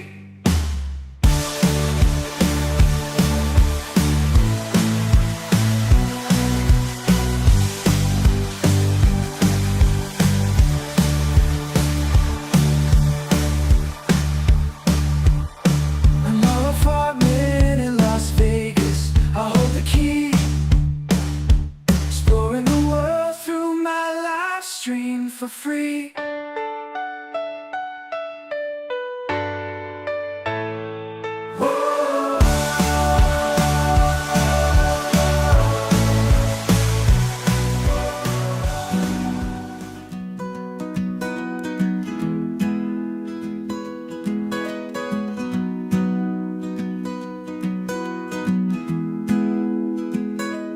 So you want to take a trip down Paradise Road, but it ain't that pretty, it ain't paved with gold. Everybody's got the dirty little secrets, everybody's got some things unknown. But if you ain't real careful, baby, it'll cut you down to the bone. Under all those bright lights, you've gotta learn to ignore the glitter. It's all about fight or flight, and you don't wanna do either. So go on down it'll make you wish that you were young. But all it'll do is make you feel old and regret trading in your love for lust. It's all just a big charade. It's all just one big game, and it ain't about love. It's all about the thrills. It's about staying in the hunt. It's about going in for the kill. So head on down to Paradise Road. That's where your friends are now. They're the people that nobody knows. So go ahead and make your big show. So live it up on Paradise Road. Just don't let anyone know. It'll be your dirty little secret. It'll be your guilty little pleasure. Living a secret that the whole world sees, hiding in plain sight among the scum and the thieves. It's so damn hard to ever be pleased.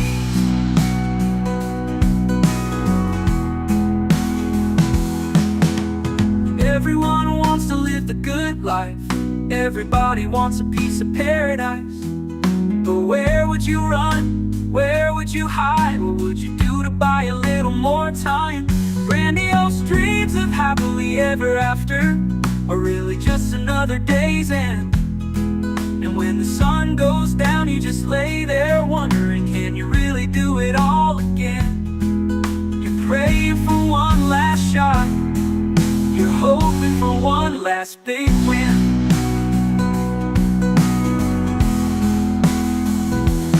Paradise Road is calling, so you better hurry along. Paradise Road is calling, so you better hurry along.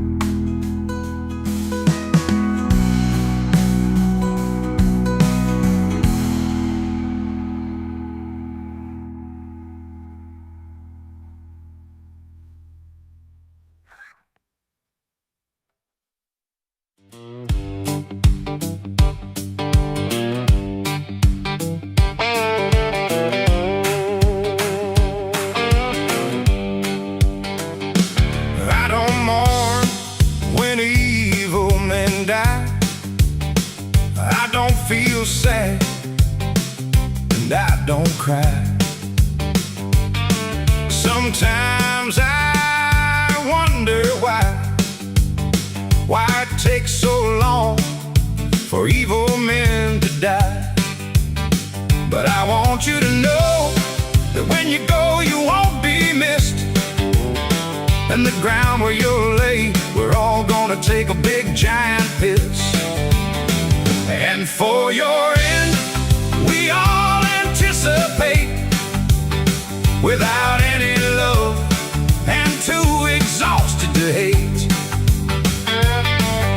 Your long-lasting legacy will be one of disgrace and shame. Throughout the annals of history, your name will shrink, you'll lose your fame. And as you lay there drawing in your final breath, just know that you made us happiest in death. You will not be thought of kindly, and you won't be missed.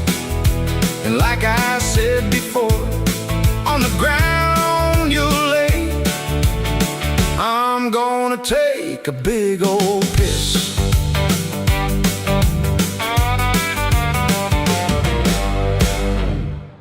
Show's over. I'm out of here, folks. Bye.